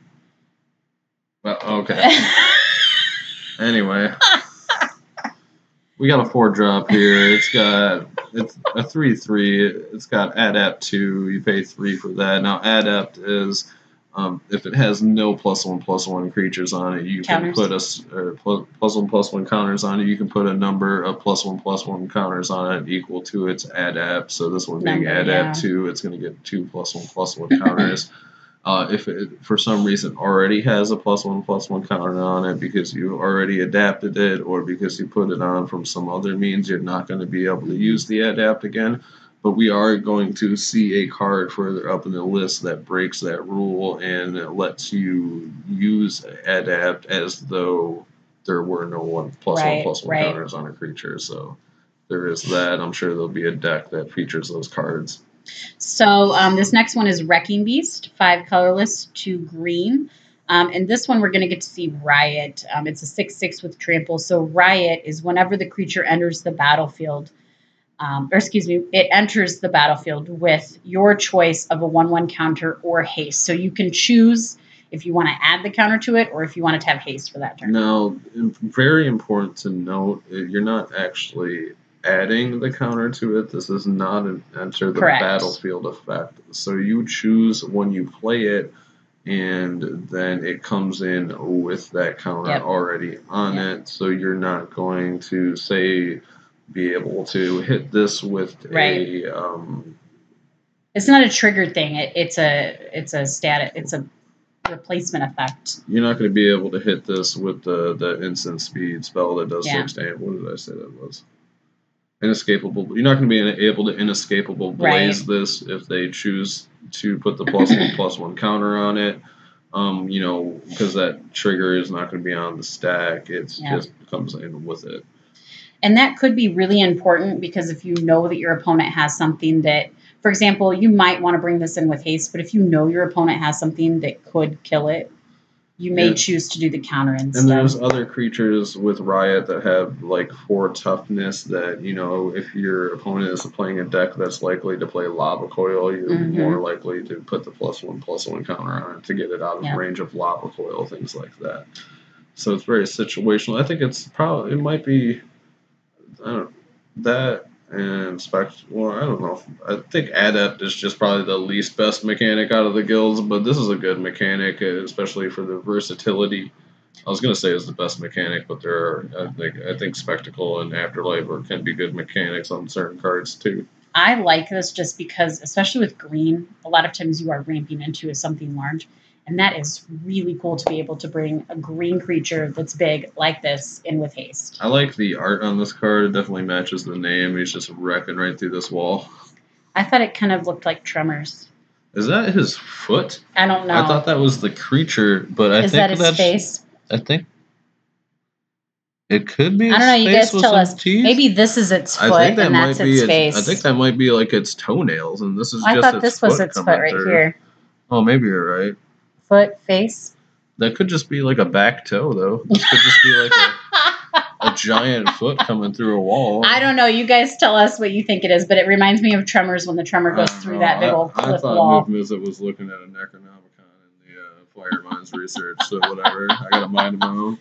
It's not every day that I get to reference Tremors and Magic in the same moment. So this next card is going to see all the play in the world, and that's Skewer the Critics. It is 2 colorless, 1 red, sorcery, does 3 damage to any target, but it has Spectacle 1. So as long as you damaged your opponent this turn, or they lost life this turn, it is a sorcery speed lightning bolt. So shock, and then bam.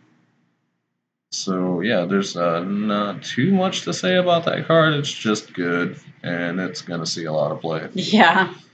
Next up, we have Summary Judgment. 1 colorless, 1 white. It's an instant. Deals 3 damage to a target tapped creature. It has addendum. If you cast a spell during your main phase, it deals 5 damage to that creature instead. I think we just have better ways to deal with tapped creatures than this. I mean, we have why can I not think of any freaking card names today? Seriously, we have the 2 mana flash enchantment that comes down and takes out a tapped creature. We have, you know, Gideon's Reproach does 4 damage without any kind of addendum thing. And I think for white, there's better removal anyways. Like, I would rather play a Sealed Away on a tapped creature. That's what I was talking about. Sealed Away is the 2 mana flash enchantment. Or a binding on something that you don't want to see again. Yeah. Even Response Resurgence, which does 5 damage to an attacking or blocking creature, and then has Resurgence on the other half. I would want to play over this, I think. Yeah, and again, we're looking at some commons here. So this might be great and limited, but how do we get back to commons? Because these ones are switched over to the mechanic cards. Oh, okay. And they're just showcasing those. All right. So next up we have Debtor's Transport. It's a Thrall. We haven't seen Thralls in a while. There was a couple common ones in the last couple things too. Really? Yeah. Yeah, Thrall is a really old creature type. You don't really see too much of it anymore. But it is Poor guy. 5 colorless, 1 black. Has Afterlife 2, so when it dies, it's going to create 2 1/1 white and black spirit tokens with flying, and it's a 5/3. I think there's probably just better Afterlife cards than this. It's just really high costing for not very good stats. It does make the 2 bodies when it dies, but it's a common. It's going to die easy, and it's way overpriced. It's a common. Okay, so a Skatewing Spy. It's 3 colorless, 1 blue. And this is and I never say this right, Vidalcan Rogue Mutant. And again, we have this whole mutant thing going on, which is crazy. This one has Adapt 2. And each creature you control with a 1/1 counter on it has flying. Okay, now this is one of the cards I was talking about where you get benefits for putting +1/+1 counters on a creature. So, say you play that spell that was putting like up to 3 counters on 3 counters on a counter on up to 3 creatures or whatever it was, something like that. You're going to get up to 3 more creatures that have flying and have a power and toughness boost. Yeah.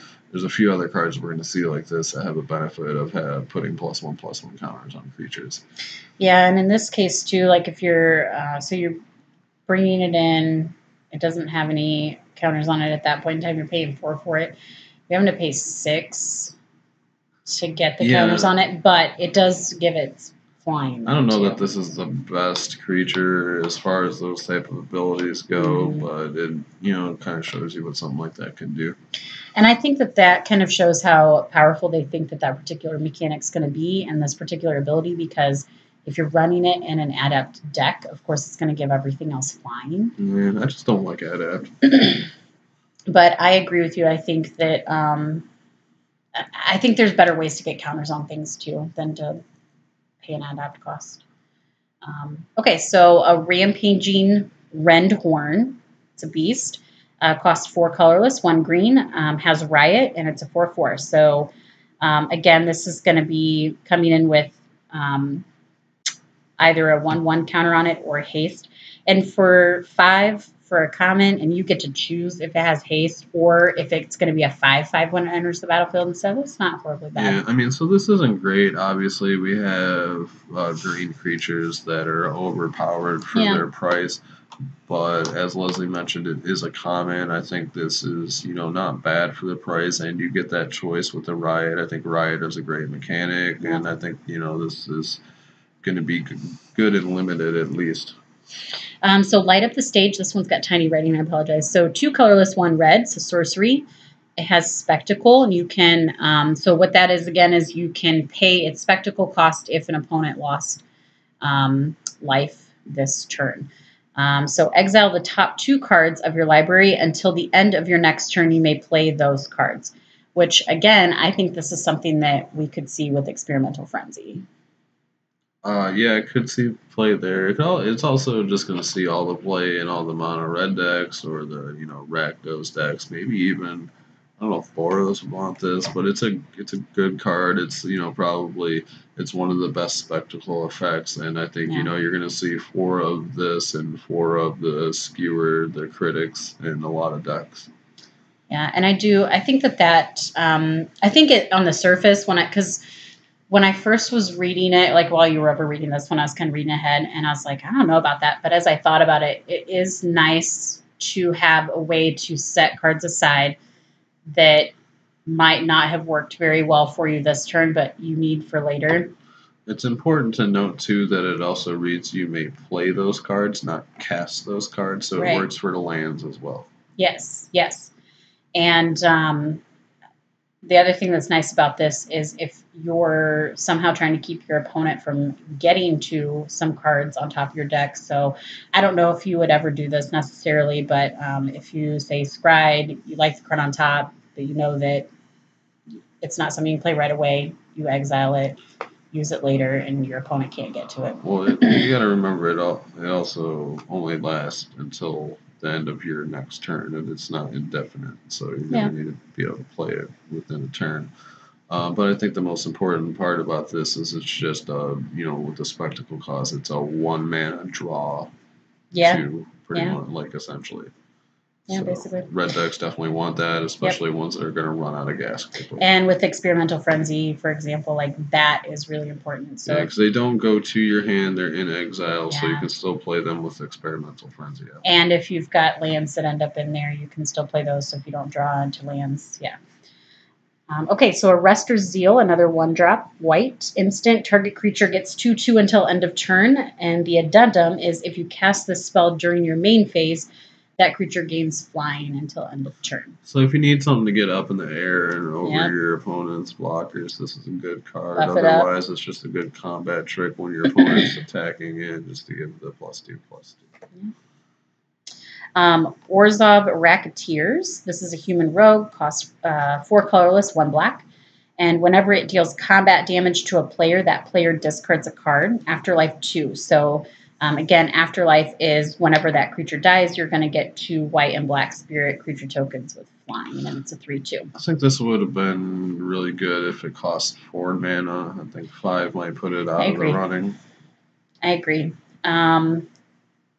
And I feel like, or if it had a higher power toughness ratio there. If I'm going to pay 5 for something, I want it to be enough of a threat that somebody wants to get rid of it for that Afterlife ability. I would have even taken a 2/2 for 4 if it just cost 4. I think just the 5 mana cost is what puts me off of the card. Yeah. Not the stats as much as just having to pay 5 for it. Okay. All right. Terramander. This is a Salamander Drake. This just so our camera's not blocking these cards. Okay. Terramander, a Salamander Drake. Here we go with Drakes again, and now we're adding Salamanders to them. Okay. Interesting. It's a 1 blue flying. You can pay 8 for Adapt 4, and that ability will cost 1 less to activate for each instant and sorcery card in your graveyard. So it's a Drake. That makes sense. You get some kind of graveyard thing, counting with the instants and sorceries. It could see play in the Drake decks themselves, which are trying to dump a bunch of art instants and sorceries in the graveyard, but I'm not sure if they want 4 more creatures or, 4 1/1s. No, but I could see where, in a case where you've gotten your Drakes up to 6 or 7 power, and you can play this for 1 and do the Adapt 4 to it, to get through on the other side, somebody that's got a Niv or somebody that's been able to control your board. Yeah, but I'm saying, like, the deck that wants to put instants and sorceries in its graveyard the most is the Drake's deck, and does this beat out any of the creatures in the Drake deck? I don't think so. It's not better than the Drakes, it's not better than Niv. Yes, you can get it out early if you want a 1/1 flyer, but even with the Adapt, it just becomes a 5/5, and I'd rather have, a 10 power Drake or a Niv Mizzet than a 5/5 flyer. That's very true. And it's funny, though, because it isn't uncommon, but I feel like it's not. I feel like this almost feels like the flying imp or the bat imp or whatever, that you pay a big cost for it and you get 4 life or something like that. Yeah, like there were a whole series of those type of Yeah. creatures in each color that cost 1 and then had a very large costing ability. But they were uncommon, or they were common cards, and I feel like Were they? Yeah, pretty sure that. Yeah, I think you're right. This feels like a common to me. Exili's Diviner and stuff like that. Yeah. So, Gruul Beastmaster, 3 colorless, 1 green. It's a human shaman. It's a 2/2. So we've got a riot case here again, where it can come in and be a 3/3, or you can give it haste. Whenever it attacks, another target creature you control gets X0 until end of turn, where X is Gruul Beast power. So again, this is where Riot would be something that you want to kind of weigh how your board state is. So if you want something to be buffed up even more, you're going to want to go with that 1/1 counter instead of the haste. But if you're really just wanting to swing in with a lot of stuff, this is one more body swinging in. This seems like it might be playable. Like, you can. I think so. You can turn this into a big turn, even against like control decks if they're tapped out, or you get this through, or even against non-control decks. You have just one other creature down. you throw this down. If you choose haste for the riot, then you're swinging in for an extra 4 power because you're swinging in for 2 with him and then giving something else +2/+2. That seems pretty good. So this is actually something that I may swap into my deck in place of,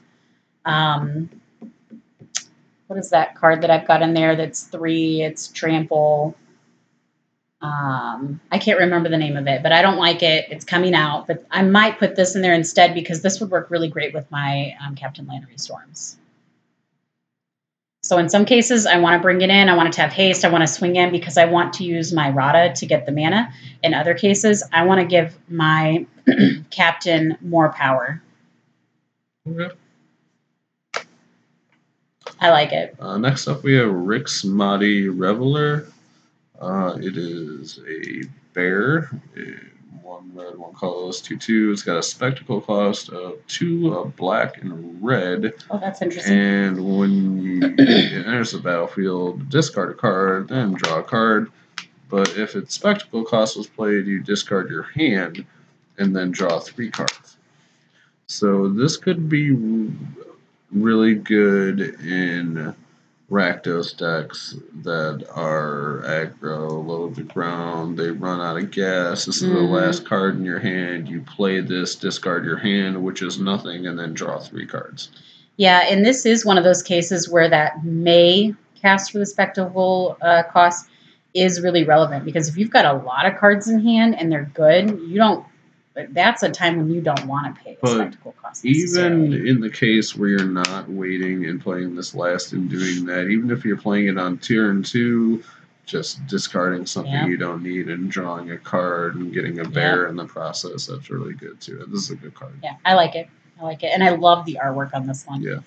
It's very, very old school feel too. I like the whole show carnival theme the Rakdos has going this set. I like it too. Yeah. It feels very pirate-ish too, which is great because I'm running that Angrath. That's so cool. Okay, so Sentinel's Mark is 1 colorless, 1 white. It's an enchantment, an aura. It has flash. You love flash. Enchanted creature, of course, because it's an aura. Enchanted creature gets +1/+2 and has vigilance. The addendum is when Sentinel's Mark enters the battlefield, if you cast it during your main phase, the enchanted creature gains a lifelink until end of turn. So the addendum thing is that whole, like, if you cast it during your main phase, I'm assuming, right? Okay. So this could be kind of the Squire's Devotion, or is it Squire's Devotion? It's not quite Squire's Devotion. I mean, it only gives lifelink till end of turn. If you play it during your main phase, it's not putting a body on the board, but what it is doing is it's a good combat trick since it has flash. And it's getting vigilance, yeah. And if you don't necessarily need it as a combat trick, but you need to regain some life, the addendum is going to let you do that. It has versatility, and I love that in the card. I think this one's a good one. I do have to say that I've been talking about artwork, though, but I think this one's funny looking because it kind of looks like they wanted to put a funny hat on him, even though I know that's not what that is. I think it's like a force wheel. That's like the... Yeah, it is. The Azorius emblem. Whatever. But it looks like he's wearing a pirate hat. Okay. Either that or one of those Chinese hats. Yeah. Blue. Okay, so Orzhov Enforcer. 1 colorless, 1 black. It's a human rogue. Has Death Touch, Afterlife 1, and it's a 1/2. So again, when this dies, it's going to create a 1/1 white and black spirit creature token with flying. So I like that. I mean, I like it. It's, it does cost 2 with 1 power, but it has the Death Touch, so the power is not going to matter, especially when blocking, and it leaves a body on the board. Yeah. Which, is more often than not going to happen because you're probably going to want to use this as a blocker. Yep. Or just keep pegging your opponent for 1 until they don't want to take it anymore and they block it and lose a body and leave a body on your end. Yep. No, I like it. Seems good. It's a good 2-drop. Also, another good target for any kind of sacrifice effects. Okay. Benthic Biomancer, a merfolk wizard mutant. Okay, so what 2 things did they combine here? I was wondering wizard that and myself, merfolk, but I thought some merfolks were wizards. Not really sure. Okay. So it's a 1 blue. It has Adapt 1. You pay 2 for that. And whenever one or more 1/1 counters are put on Benthic Bio... Am I saying that right? Benthic Biomancer, draw a card and then discard a card. So this is another one of those cards we were talking about where you get a benefit for putting a +1/+1 counter on a creature. Dev was kind of raving about this card on one of his spoiler videos. I think it would be a great card if it just read draw a card, but since it's a loot ability and you're not actually getting any card advantage off of it, just filtering, I don't think it's as good as it could have been. You know, something I will say about the Adapt, I think that both of us aren't really super excited about it, but I also think that it kind of reminds me of when Guilds came out and Mentor was out, and I was just like, I don't get it. I don't like it. I feel like it's not going to be a thing, and it's really a thing. I think, well, no, I was never that off put by Mentor. I saw the value behind that. I think Mentor, I think, is better than Adapt. I mean, there's a couple Adapt creatures that are good in the abilities that they have, but the mechanic itself overall, I'm not a fan of. Okay, so moving on, Gravelhide Goblin, another goblin. It's a 1 colorless, 1 red Goblin Shaman. On this one, you can pay 3 colorless and a green, and it gets 2/2 until end of turn, and it's a 2/1. It's a common. It's a lot better than that other green common that costs like 5 to put, not 2 1 or 2 to counter. I was gonna compare it to that. I mean, it's another 2-drop that it costs way too much to pump up. Yeah. We usually see at least one of those in every set, so I got one here. All right, so we have a Rakdos Trumpeteer, 2-drop, 1 colorless, 1 black, another human shaman here. Has Menace.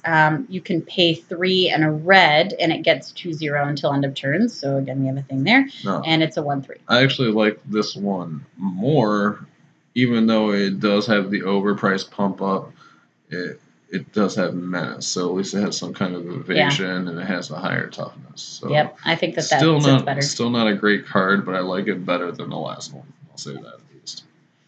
Okay, Unbreakable Formation, 2 colorless, 1 red. It's an instant. Creatures you control gain indestructible until end of turn. And if you cast this spell during your main phase, you put a 1/1 counter on each of those creatures, and they gain vigilance until end of turn. I like this card. I like this. Anything that can save your creatures from sweepers and leave your opponent in a position they didn't think they were going to be in. It's a good card if you're gonna I'm not exactly sure why you'd play the addendum unless you just know that you're going to have unfavorable blocks when you swing in or something like that, and this is going to help out. Or you're gonna play your own sweeper and you play this first, maybe. That could be a thing. But yeah, it's a good card. Bumping up a ton of tokens that you're swinging in, trying to get some damage in, and then leaving them there for those big creatures. Yeah. It would have been I wouldn't say 3 is too much or like a lot. It's a little bit more than some people want to pay for some stuff, but I think at 2 it would have been. It would have been overpowered. Yeah. I mean, you've got Adamant Will that costs 2, gives 2/2 and indestructible to 1 creature. Yeah. This is giving 1/1. And vigilance and indestructible if you're doing the addendum part of it to all of your creatures. Yeah. So no, I think that's the right price. And it's a good card. I think it's good too. Twilight Panther. This one's really pretty. This reminds me of some Lisa Frank stuff. I don't know if anybody who that is. It's 1 white, cat spirit. Okay, so wait, is Simic somehow influencing white to do weird stuff too? It's not mutated with a spirit. It's a dead cat. I know. It ran out of its 9 lives, and now it's a spirit. Okay, so you can pay 1 black, and Twilight Panther gains Death Touch until end of turn. So I like how we've gotten a little bit of like the dual color. We put a cat and a spirit in a microwave, and this is what we came up with. I was just making fun of myself a little bit for thinking that's weird. And it's a 1/2. So again, a common. I think that this is fairly relevant. You think if a cat spirit licks somebody, they say he slimed them? No, because they don't necessarily have slime just because they're dead. Never mind. Oh, shoot, what did I do? Oh, I clicked on it. Can we just hit back? I don't